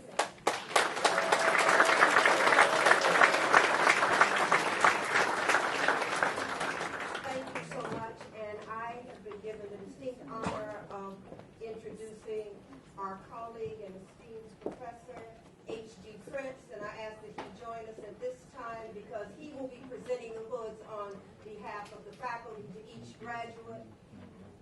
He is a renowned person who joined this faculty in 1986. He also works on a national level, so when these students take the bar examination, he has worked on drafting the multiple choice questions. He has gone and accredited other law schools. He has worked in an administrative capacity to make sure that fairness was in place for students while they were enrolled in college. But I think the most important thing that he would want to be acknowledged for is that he is the parent of three very important people. Andrew, James, and Callie are his children. So please join and give him a very large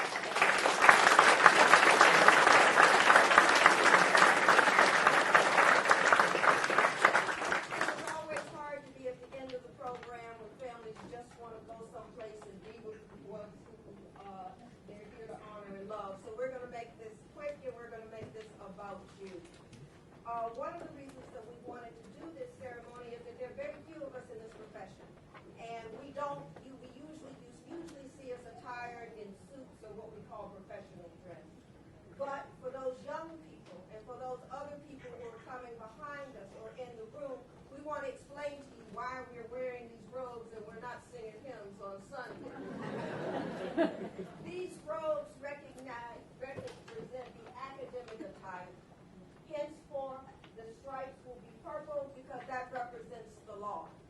We will be giving them the hood that represents from their faculty an acknowledgement that they have completed all academic requirements for getting a Juris Doctorate degree. When you finish law school, it's not as if you've gotten a master's degree, you've gotten the equivalent of a PhD.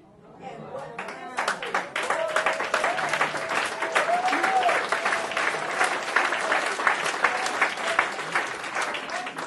of this hood from a faculty member means is well done. That's why it has the purple, again, that represents the law. It has the inside that is gold and blue that represents the University of California system.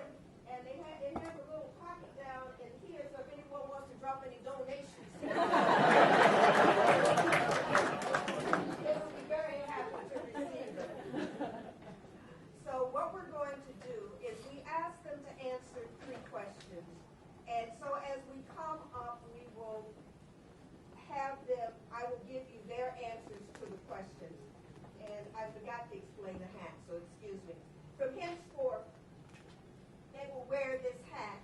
It is called a doctoral tam because it has 8 sides. At all other levels, it only has 4 sides. It's square. The doctoral tam represents the fact that they've gotten the equivalent of doctorate degree. So when they walk in the room, we know what they have accomplished. And we know that in addition to being the answers to a lot of ancestors' prayers and the affirmation of a lot of hopes and dreams, that they have accomplished so very, very much. So I'm deeply honored to be here with them, with you, and with the esteemed Professor H.G. Prince to begin to do that. So we ask first that Chris Ballard come forward.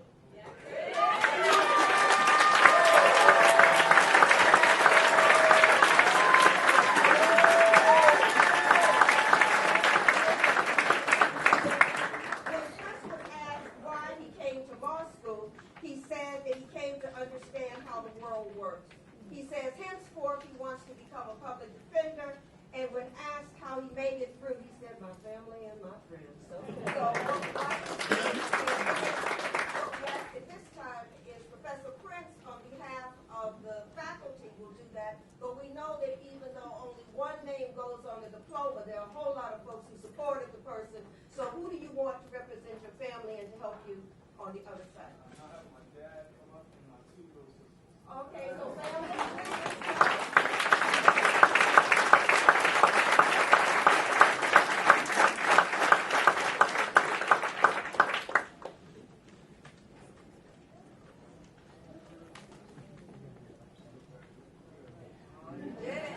You did it. All right. So what we'll do is, if you'll turn your back, then your father will take one side of this, and then hopefully you acted right, so they won't try to choke you with it. There you go. You have now represented your hood. It's a good thing.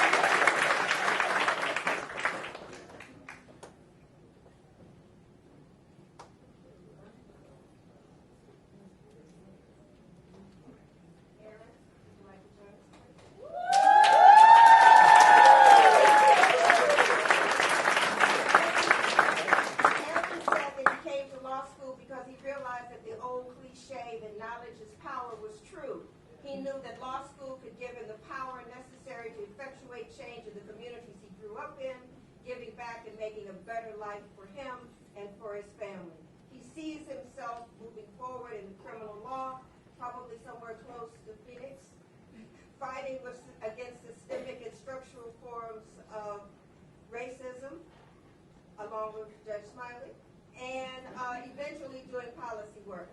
And we asked who helped you get to this point. He said, I could not have made it through this journey without my family and my friends.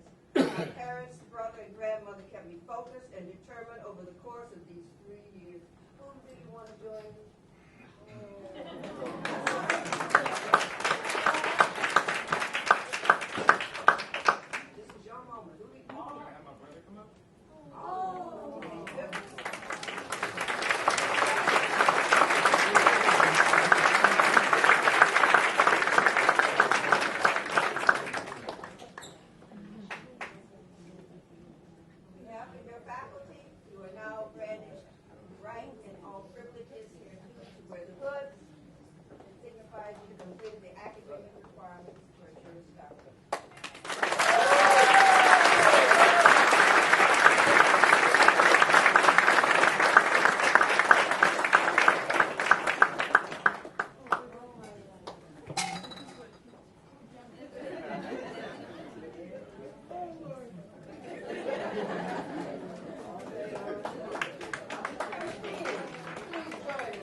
and the advancement of young lawyers.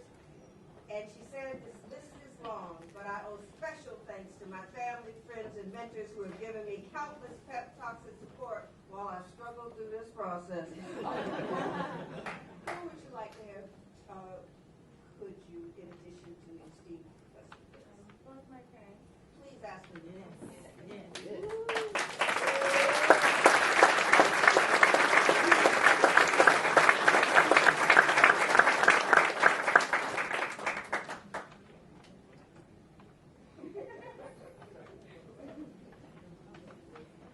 Mom on that side was bad, Professor on this side, and let's just put this hood on and signify she's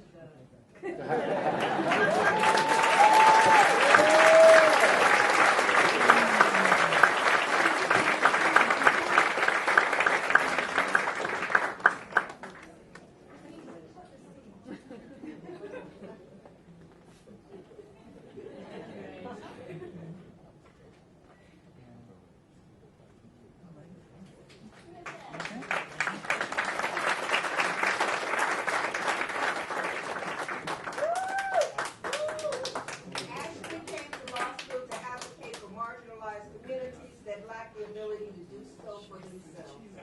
As an African American woman, she witnessed the lack of accountability to our community, among others, in the legal system. Her decision to come to law school was a part of a large worldwide effort to increase our visibility in these types of fields that affect human rights. She sees herself moving forward by pursuing her passion to help others, empowering youth to pursue their dreams, whether it is in the legal, medical, business, or whatever fields their hearts desire. What helped her to get to this point is her stubbornness. Her friends, her mentors, and God was always there, helped shape the path that led her here. So please, who would you like to have co-put you at this time? Welcome.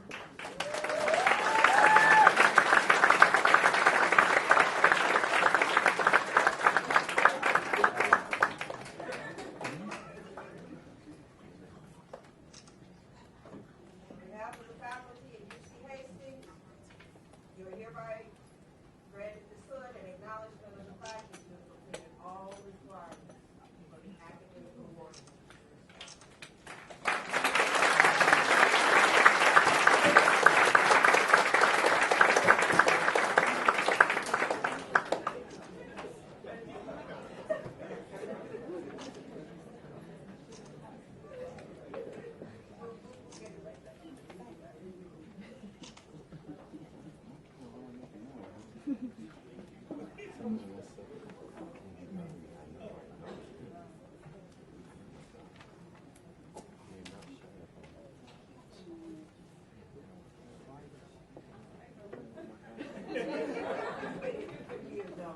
A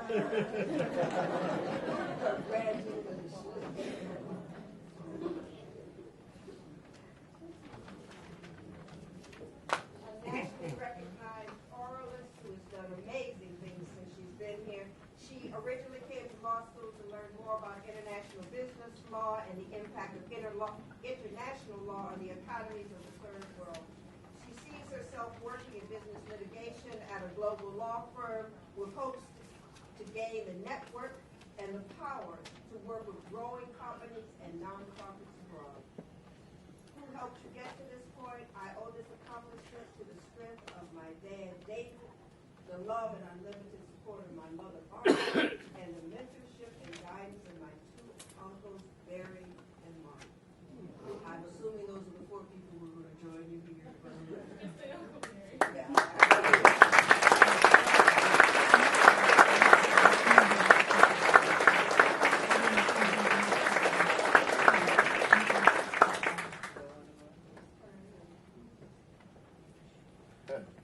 On behalf of your faculty at the University of California,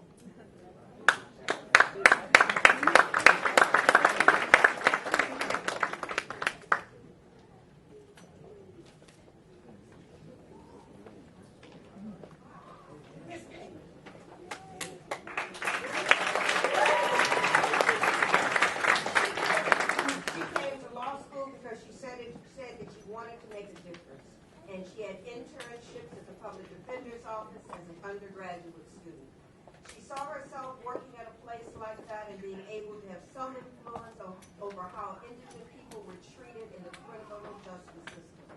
She also wanted to try and make a difference by being the best lawyer she could possibly be, so that she could make sure that the little guy always had the representation that everyone deserves. She wants to eventually end up being in the public defender's office, where she wants to turn her dreams into realities and maybe one day become a judge. Judge Kate. She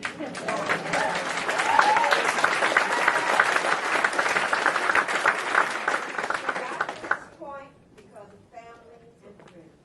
They've been so supportive of her through this entire process, and it's been quite a roller coaster ride. She can't thank them enough for dealing with her and being so supportive all along the way. Is there anyone you would like to have join us? Please come forward.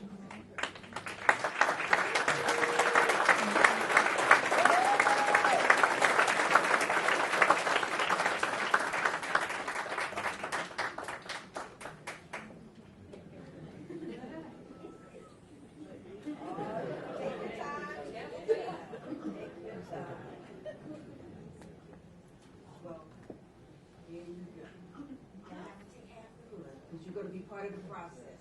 There you go. On behalf of your faculty at the University of Hastings College of the Law, we grant to this hood an acknowledgement of the fact that you've completed all the academic requirements for the award of this doctorate.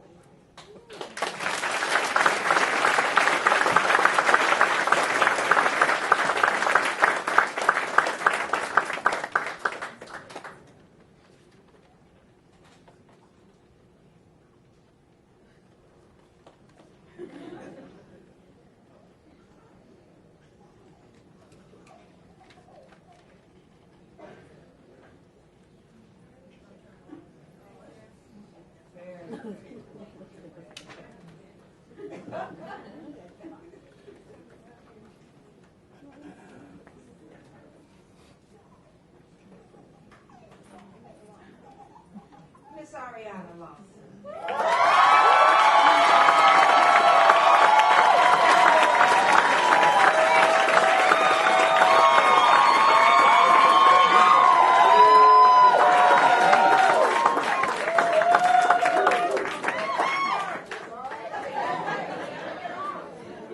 She came to law school because she wanted to be able to impact people's lives in a positive way, to effectuate change where there is injustice, and be the voice for people who generally go unheard.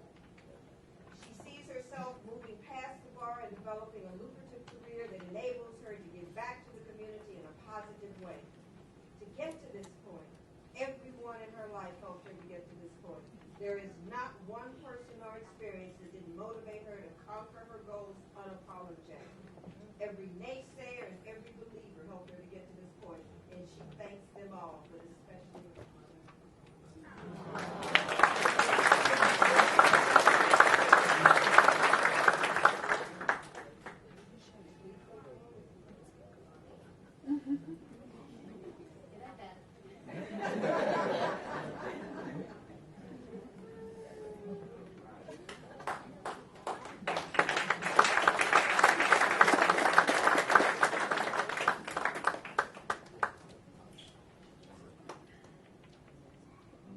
On behalf of the faculty and your students of the Hastings College of the Law, we bestow upon you this hood that signifies you completed all the requirements on the award of the Juris Doctorate.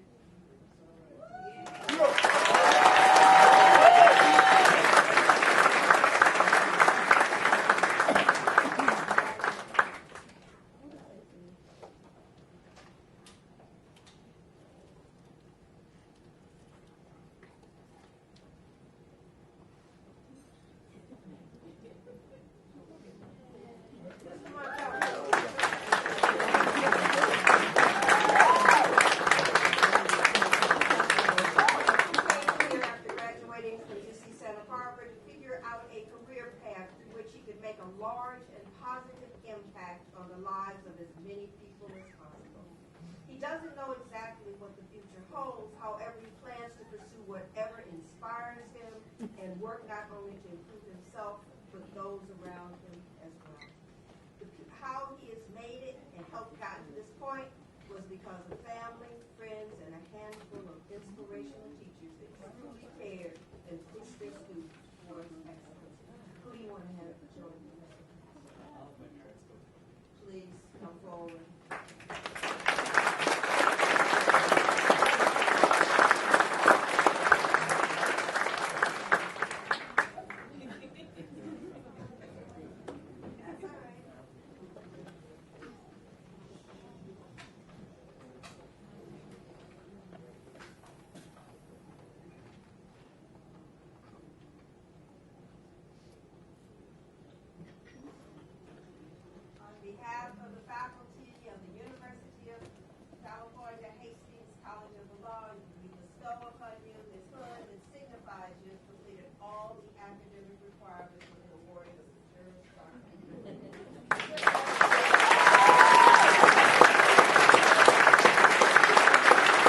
experience in civil rights and discrimination, litigation, government, and local and state politics. Federal. How he got to this point was God, his parents, his family, his friends, his partner, Samson, and by his many professors and mentors who helped him to get to this point. He sounds like a politician. Rodney, who will be joining you in this learning process? Please join us here on the stage so we can bestow this little present. Who also should get another round of applause because of all the work he did pulling together the program.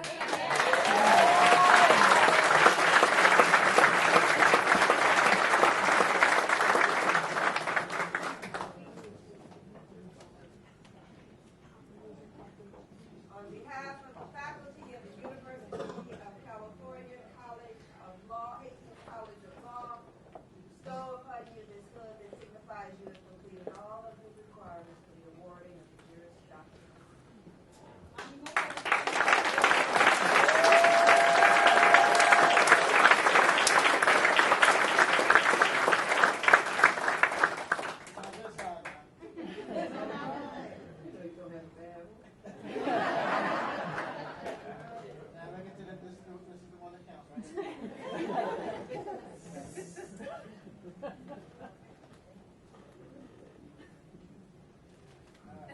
So now he can say he's a lawyer because he used to debate me all the time. I said, boy, you ain't no lawyer.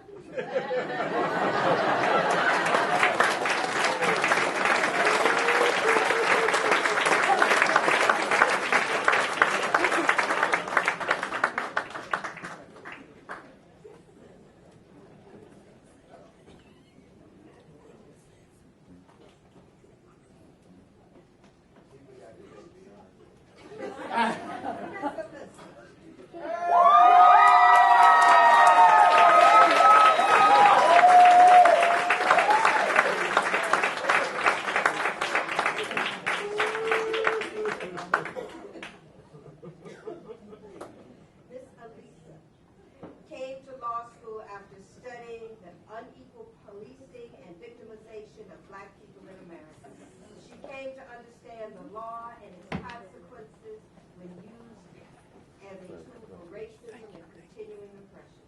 She wants desperately to become a lawyer to use the law instead as a tool of justice and liberation. She sees herself practicing in the Bay Area in government, civil rights, workers' rights, and other areas, and eventually to run for public office in the city of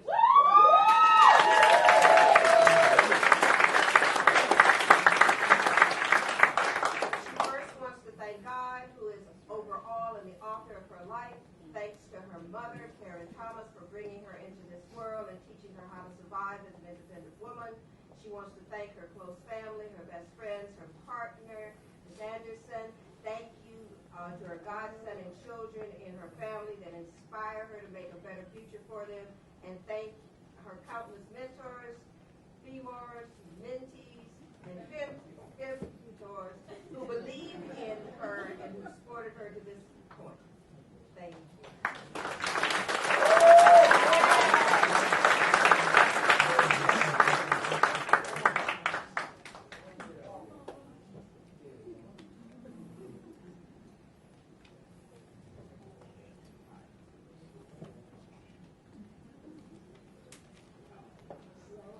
You take your time, girl. You take your time. You heard this. On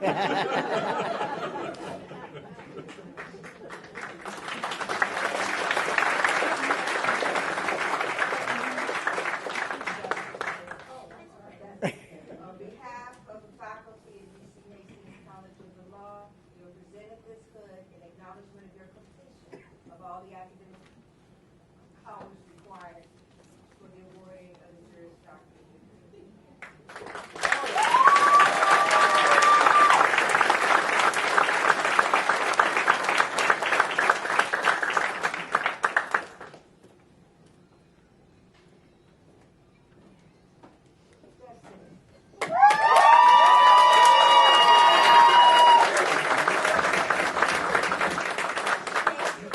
To help transcend disadvantaged communities, she sees God takes her and how she got to this point was through the love and support of her family. Who will be joining me?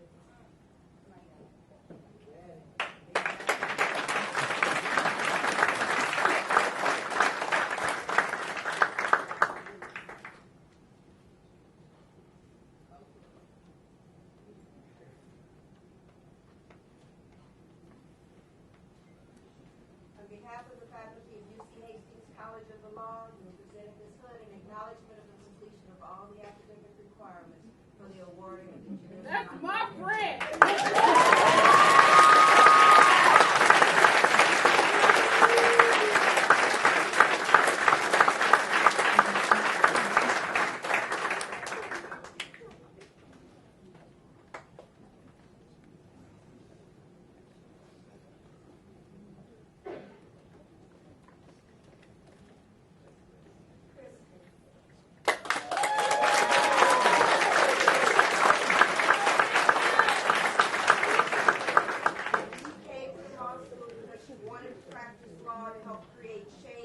underprivileged communities.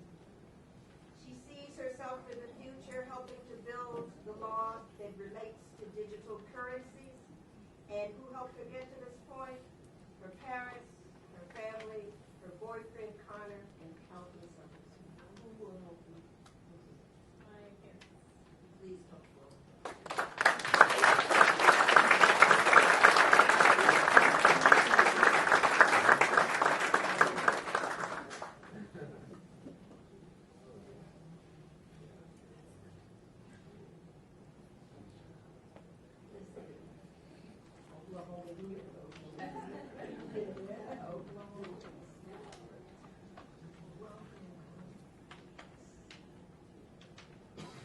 On behalf of the faculty of the University of Hastings College of the Law, we bestow upon you this hood and acknowledge that you have completed all of the academic requirements for the awarding of the Juris Doctorate.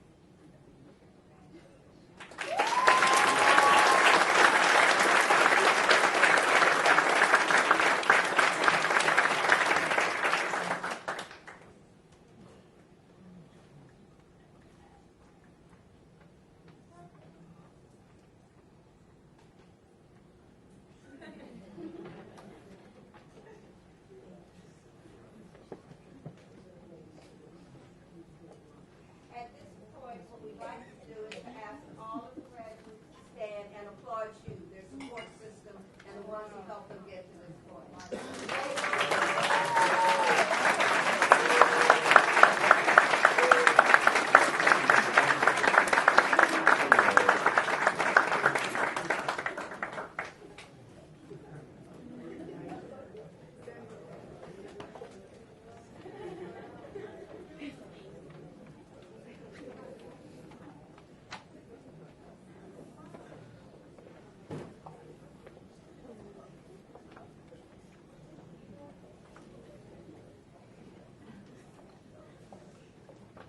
Ladies and gentlemen, the class of 2016 Black Law students.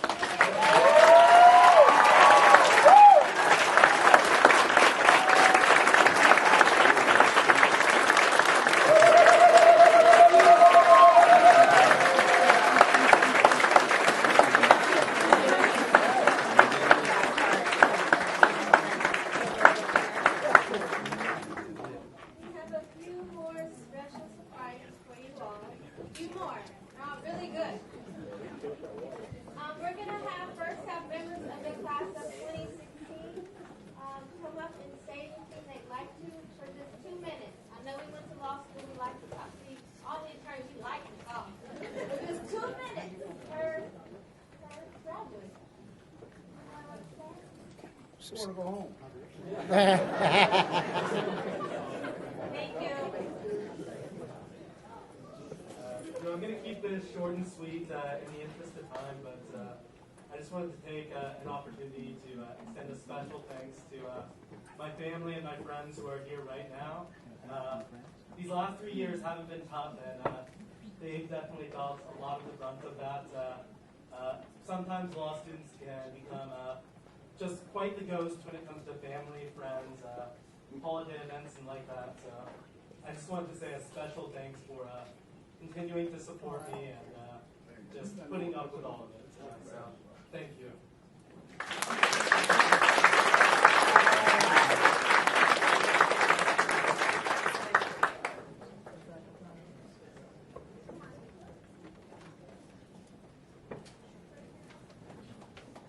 So first, I'd like to say all glory to God.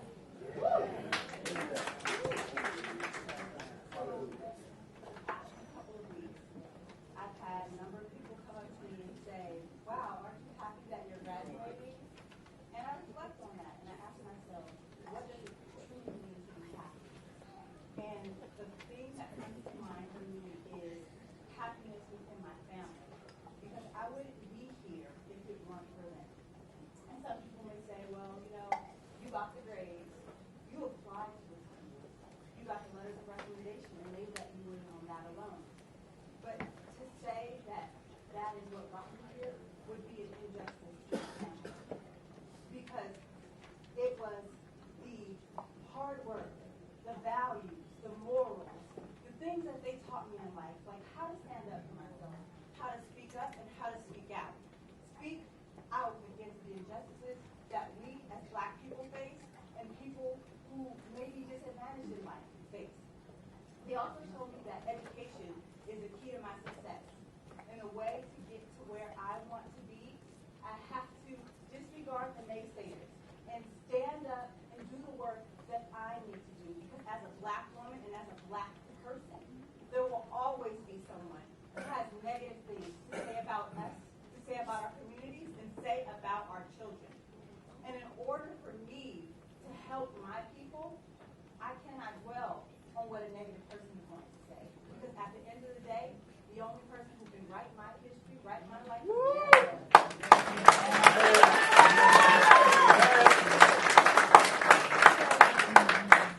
with that, I want to thank my family. And I'd also like to thank Brother Frank Briscoe, the love of my life, for always continuing to push me to, actually being a witness in my mock trial jury classes, and just, telling me every day, sending encouraging words. And I also want to thank my friends. You guys, if I'm not formally active, have been down with me since God knows when. Some of you I've known since high school. That's me. Joy, I love you. Michelle, Andrea, CJ, and I wouldn't be the woman that I am today, and just the person who God has yet to allow me to become, because I know He is still working on me, and through Him I can do anything. So I'd like to end this. I know that I probably went over 2 minutes. I am so sorry. But I wanted to say this. Y'all, we have come so far. I mean, the work, the cries, the tears, the blood, sweat, and tears that we all, went through to get here. And I want to tell you that you can do anything in life.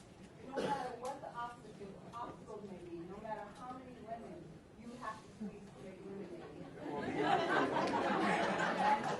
With that, when you grow weary and you are sad, or you just feel, that you can't go on, you might have self-doubt. Remember that your family believes in you. Your family supports you, and your community supports you, and your community needs you. So with that, I wanted to stand and let you all know that y'all can do it.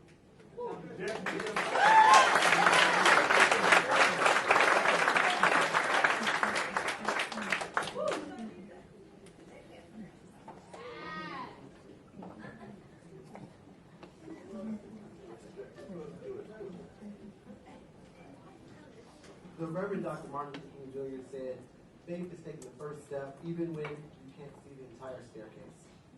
I'm pretty confident that for many of us, the journey through law school has challenged us to put that faith to test and to walk, because the Lord knows that I've had those faith. And I keep asking myself, Rodney, what in the world did you get yourself into? But I made it. We made it. We made it together. And sometimes I still can't believe it. I still can't realize what we achieved and how we got to this point. There's so many words of wisdom that I'd like to impart, and so many things that I want to say, so many people to thank. But really, I think the first person to thank is God. Because were it not for God, none of us would be here today. And none of us would have gotten through these 3 years of studying and torture and lots of great memories and friendships and relationships. And I'm just so grateful and appreciative of this experience, what it's taught me, the person that I've become, and the person I hope to become.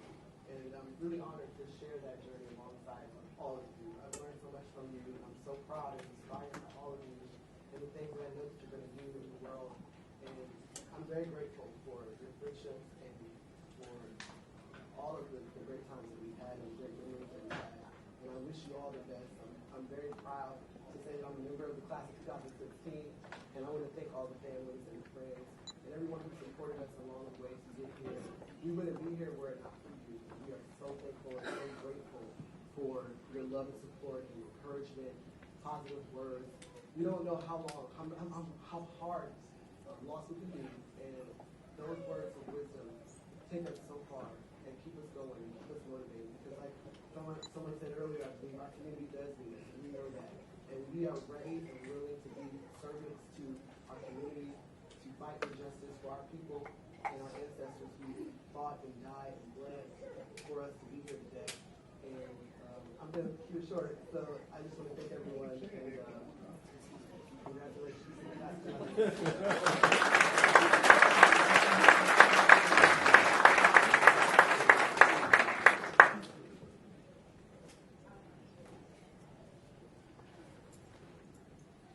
Hi everyone.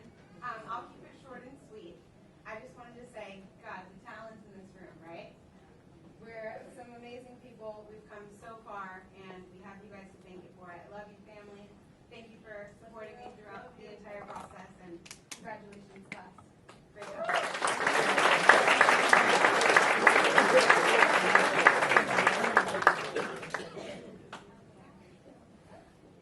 I didn't even prepare anything, but I will say that we all earn the right to be basically drenched in these schools. Like we've been struggling for a while, whatever, in these hot outfits. So I've been waiting for this chef hat, and it's finally here.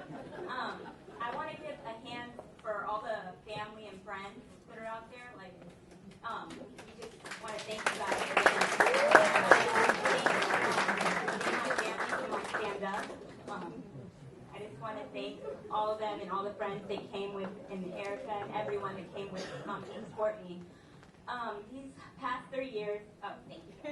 These past 3 years have been really hard, but I'm just so blessed to be surrounded by so much greatness, and the greatness doesn't just lie with us, but it's every single one of you guys that have helped us. Coming in, a lot of us sitting over here didn't have lawyers and in our background to guide the way, but I felt like I was in a safety net when I got here through BLSA, through my family, and just different lessons that they brought of strength and stuff. It's definitely transparent to what we're going to be doing going forward. And so I just wanted to give a shout out to God again, and thank you. Thank you.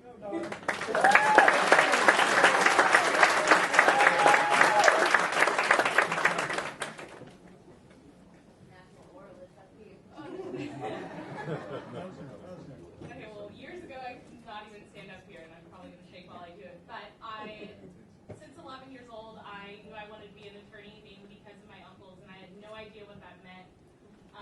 But I did see that they had the power and prestige to take me to almost every charity event, and how much everyone loved them for all that they did. And I wanted to understand more about that recognition. What did it mean to really give back? And going to law school, I had no idea what it meant. I had no idea that it meant that I was going to ignore my best friend for years or not answer all of my mom's calls. But through BLSA, I met some great friends, and I had great mentors, and that's how I found my job through BLSA. And that's how I had a great mentee and met great friends and a great boyfriend. And shout out. And so I think all of my family and friends here, and law school would have been entirely different. My success would have been entirely different without them, and also BLSA, because BAM Scam. Woo! How I got my job. So thank you, and thank everyone for coming.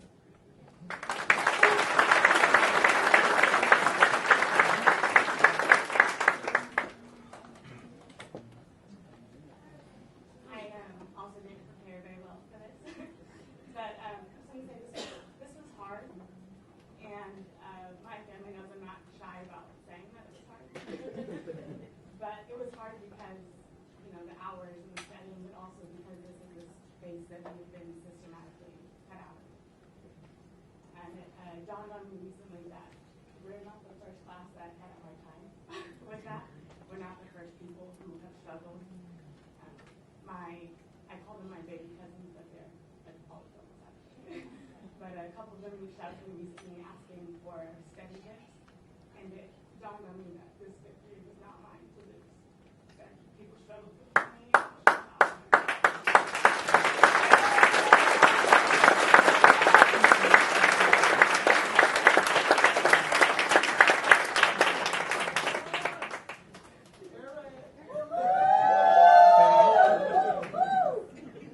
So I thought about what I would say with you up here, and the first thing I could think of was Jesus.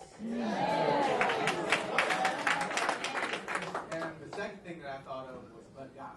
Because I shouldn't be here but God. And I can just think of some of the things that got me through, the songs that sometimes you have to encourage yourself. And thank you, Lord, for all you've done for me. I am a living testimony. And I'm here because of Jesus. I'm here because of my family that prayed for me.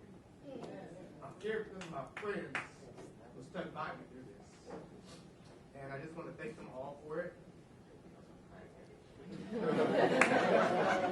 I want to thank Asha because I wouldn't have made it through law school without Asha. I want to thank Leah and Jan for everything that they did for us.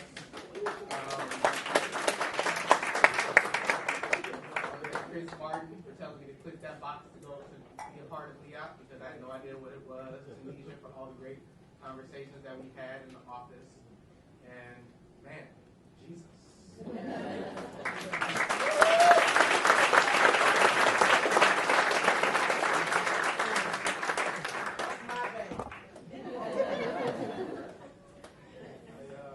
I didn't prepare a speech, but I just want to give love and shouts out to my family, man.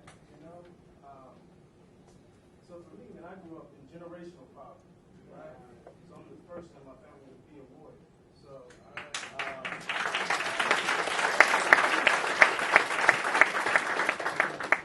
so it's special to me, right? So my father, Willie Lee Ballard, 70 years old. He's from the Deep South, born in Greensboro, Alabama. Went to segregated school, born into generational poverty, right? This man had 5 kids. The oldest is Marcus Ballard, who's sitting down, standing up in the back. Got a degree from UC Santa Barbara, got a master's from Wake Forest.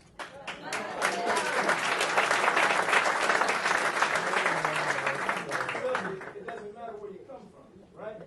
My other little brother, John Ballard, got a bachelor's degree from UC Davis, and about to get a master's degree from Sac State next week. And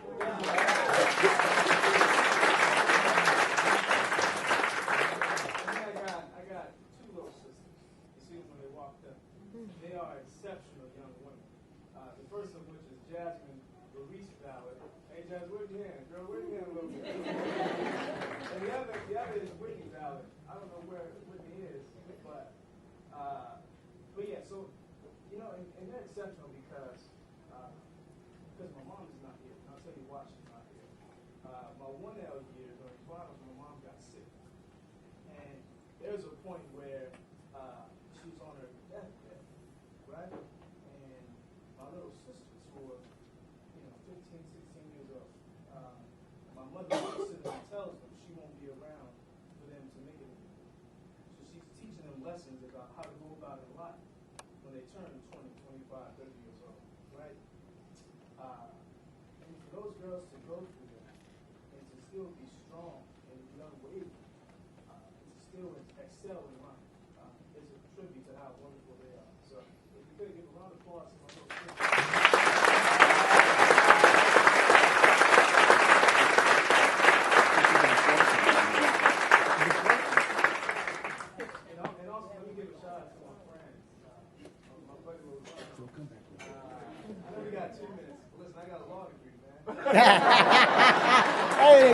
right. I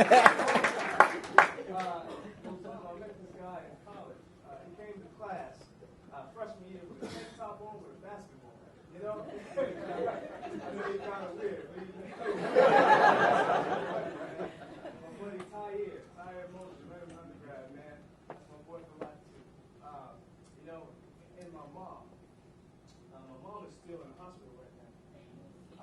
You know, and she called me last night, and she said, Chris, I'm proud of you, right? So for me, this moment didn't hit me until last night, right? Because it's my mother who is receiving the joy of being here and giving us the fruit, right? And she didn't have the opportunity to do this herself. And her mother didn't have the opportunity to do it herself, or her grandparents. So it really is an honor to be here. And I'm even more honored to have met these folks who sit beside and behind me. I think this class is truly the greatest class UC Hastings has ever seen.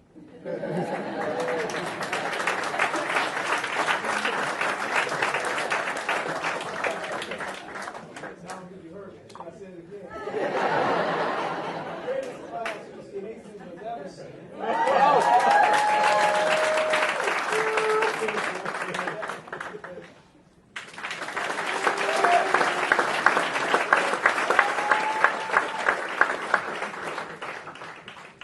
Now we have another special presentation.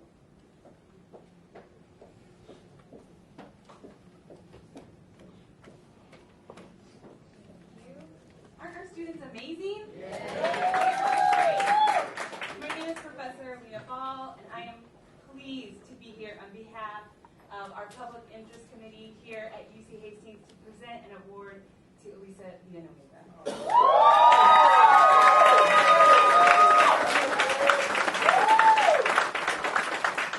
Elisa distinguished herself very early in her law school career. There were over 60 nominations for awards this year, so she really distinguished herself in terms of being one of the few students that the committee selected for this distinguished award. Elisa has participated and been very active in our Black Law Students Association. She also served as an editor in our Hastings Race and Journal, our Hastings Race and Journal, why am I saying this wrong? Race and Poverty Law Journal, excuse me. And she also directed the Employment and Labor Law School Association here in Hastings. Several of her professors wrote in to nominate her for this award. And I'll just share a few of their words because they couldn't be here today themselves. One professor wrote in and said that in directing the Employment and Labor Law Association, Elisa has done an impressive job of leading this nascent organization and creating opportunities for students interested in plaintiff side and public interest employment law. Most significantly, she co-organized the first of its kind conference for precarious workers in the tech industry. And in doing so, she brought workers, thought leaders, academics, and activists together to address the poor working conditions for many tech workers. Another professor wrote in of Elisa, I saw her commitment in action. Through her tireless work helping in the individual representation clinic on a tough case. Elisa helped us tremendously by creating a key trial exhibit and testifying at trial. She testified at trial, you guys, as an exhibit, as an expert witness, okay? This is what she was doing in law school, expert witness.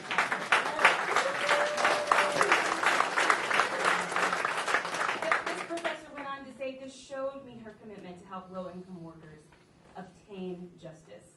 Yet another professor wrote in to say, even though Elisa had already organized and run a full symposium for the Hastings Race and Poverty Law Journal, she signed on to help us organize and run the spring symposium that we did in March on mental health and criminal law. She did a fantastic job, amazingly well organized, responsive to others, worked well in collaboration, and helped us keep our eye on the ball of public interest and social justice issues in the event. Elisa is simply fantastic. She's a tireless worker. She deserves every award we could find to give her. And I got to know Elisa particularly well in co-organizing the Bay Area Lawyers Die-In, which was a peaceful protest here on the steps of the California Supreme Court in solidarity with the Black Lives Matter movement. She was the only law student asked to speak at that protest to represent the student voice in terms of police brutality.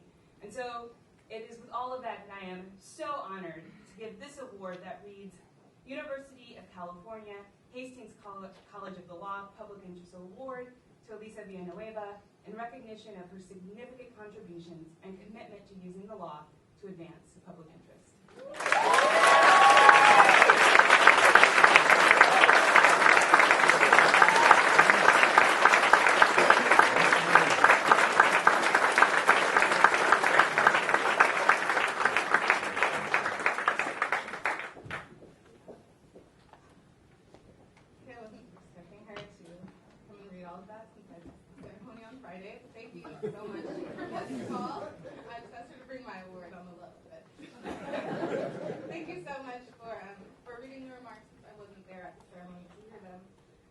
As you can all hear, I've been very busy in law school, and it would not be possible without my colleagues that are sit up here with me and my family and friends who are in the audience. But I first want to thank God. I would not be here. I would not have accomplished and even had the motivation to do what I'm doing if it had not been for God. And I want to thank my family and friends again, thank my boyfriend, Kumar. I want to congratulate again all of my peers. I had the opportunity to work with all of them, to be friends with them, to study with them. I want to especially thank my best friend, Rodney Nickens Jr. Can we give him another round of applause?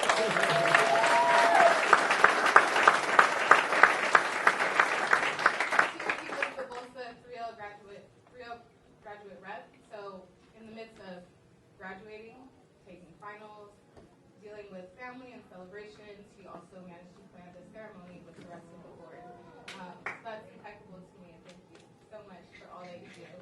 I just wanted to say a few words about just our commitment as alumni and our opportunity to use our power and our voice as alumni to maintain a strong support network for the students that will follow us. A lot of people here mentioned the concept of lifting as we climb, of reaching back, of the fact that they relied on mentorship, that a lot of us are the first to accomplish this. There shouldn't be so many firsts in 2016. And it doesn't have to be. If we continue to mentor others, continue to reach out, to have programs that a lot of you up here have helped orchestrate to bring high school students and middle school students to our campus, to connect with our students, then it will stop being the first. And it will become a cycle and a pattern of generational education and success and graduation. And as alumni, it's very important that we maintain connections. I really want to thank all of the alumni who are in the room. A lot of you I personally know you and who have worked with me and mentored me. Judge Smiley was actually my very first mentor at IUC Hastings because he came to BLSA and presented about the history of Black lawyers. And that was everything I love about Black history and Black empowerment. And he gave me his card, and I went to talk to him at his courthouse, and he's been my mentor ever since. So just the power of coming back, visiting campus, just speaking to one student can change so many people's lives. And so I want to remind you all of that.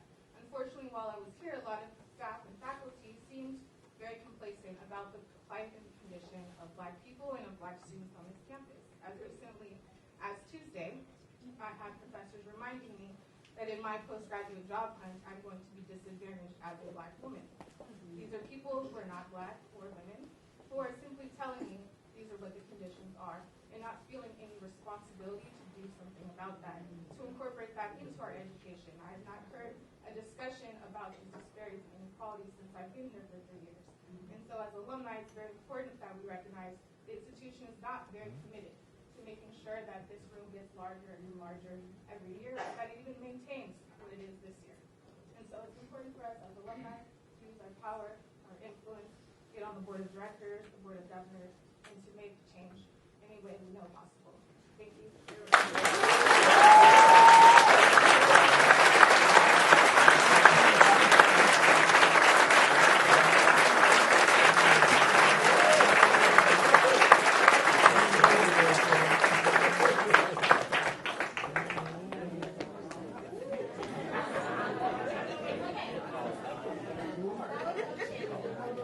So we have two more graduates who would like to speak.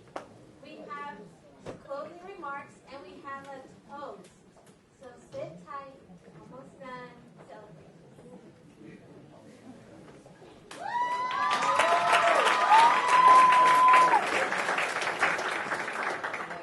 celebrate. First and foremost,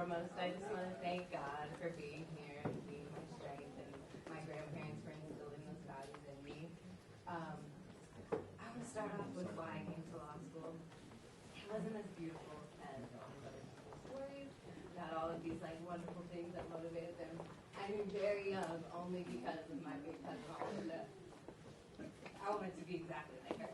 And when they asked her what she wanted to be, she said an attorney, and I said me too. So I knew from very, very young, just trying to follow in my older cousin's footsteps. That's what I wanted to do. And yeah, I followed through with that, and I'm so happy that you get to be here and watch me. Also, I want to thank all of my family and friends who have showed up and showed out. I love you guys so much, and you'll never understand what it took to get me here, and I'm so happy to be finishing this journey here and completion for you guys. All right. Go ahead. My mother, my father, you guys know. It's us against the world. It's us three, the three musketeers. My mom, she's literally the driving force of every bone in my body, every motivation I could ever come to find is my mother. I literally was talking about this with my boyfriend earlier this week, that what kept me on the path to where I am today and being disciplined is literally only to not see my mother struggle and only to see her proud of me. I never want to make my family not proud of me. That is literally all that's got me here, outside of the love and support of everyone else. My friends, you guys are bomb. I know I was in my age, and I know I didn't make it, but you guys made it for me, and I really, truly appreciate it from the bottom of my heart. I'm shaking with everything in me to tell you guys how much I love you and how much I appreciate you guys being here for me every step of the way. From Howard people, rooming, being broke, to high school friends with them, extended family, everybody. You guys are the best, and thank you. Please take the gratitude from me right now. Thank you. Congratulations.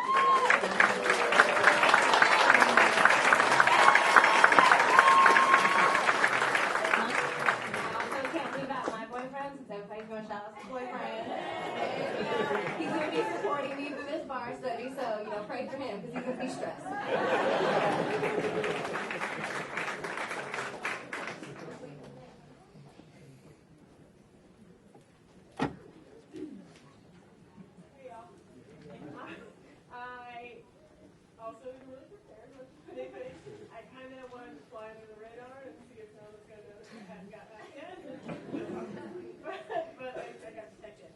So I wanted to again thank my parents and my aunt and uncle who also came for coming and supporting me.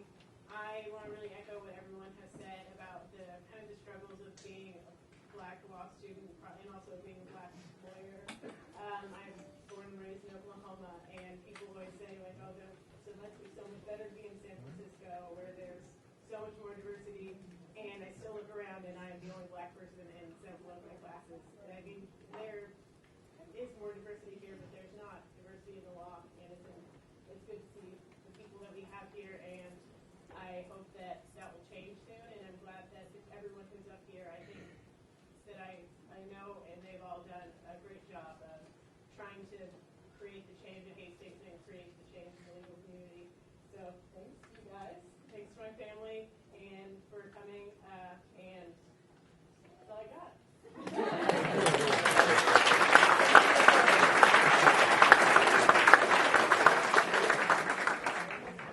We have closing remarks from Amy Dupuy, Freddie Lopez, and Sophia Willian, please.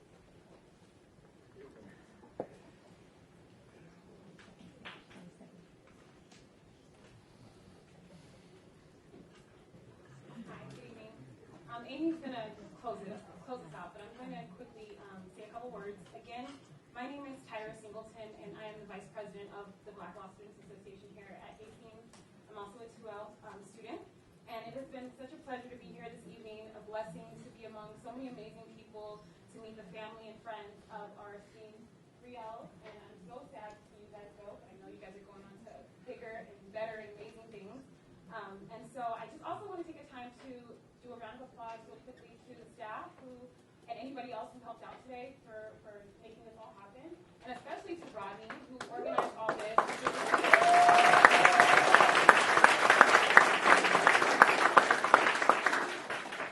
Continuing with our theme of passing the torch, we would like the members of the 2016 BLSA Board just to be recognized real quickly. So if you're a member of the 2016 BLSA Board, you can just stand and raise your hand real quickly. We have Deborah Avalope, who is our treasurer, and Justin Perry, who is our academic chair. And did I miss anybody else? Oh, Brian Trader, who is our secretary. So yeah, thanks to them for this year. It's been an amazing year for BLSA, and we're really excited and happy to be able to pass the torch to someone else who are going to be taking over for us. And I would like to personally introduce you guys to Sophia McMullen, and Freddie Lopez, who are going to be our co-presidents next year.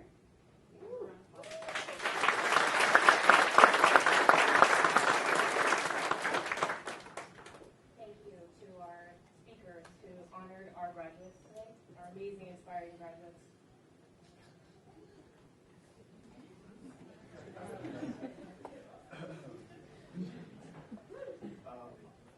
Rios, we will come after you. You know, those that came before you, we salute you. You guys are black. You guys are beautiful. You guys are intelligent, ambitious, oriented, very capable. And welcome. Yeah, you guys are here. Congratulations.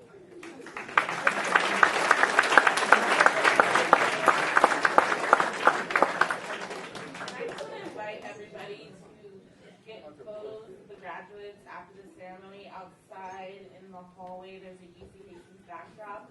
If you like pictures with your graduates, we'll be happy to take them for you and get this to your graduates. Thank you.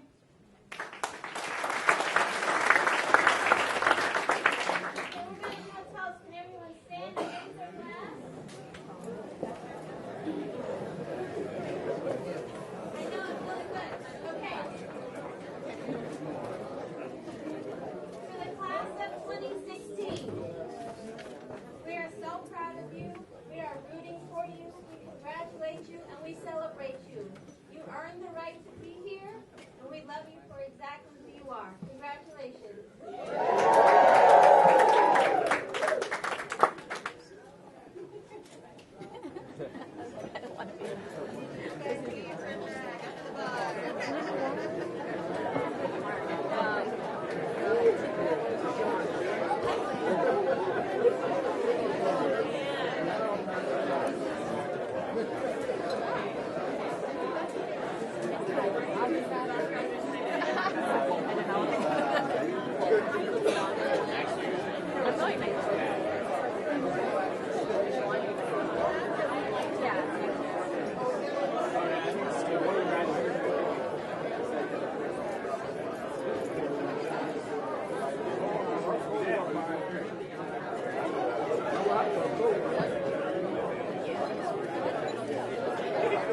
This has been brought to you live from the Mavette Way Community Empowerment Movement Network, wishing you a high credit score. Become personal credit worthy and business credit worthy. This is Rodney, and we are out. See you.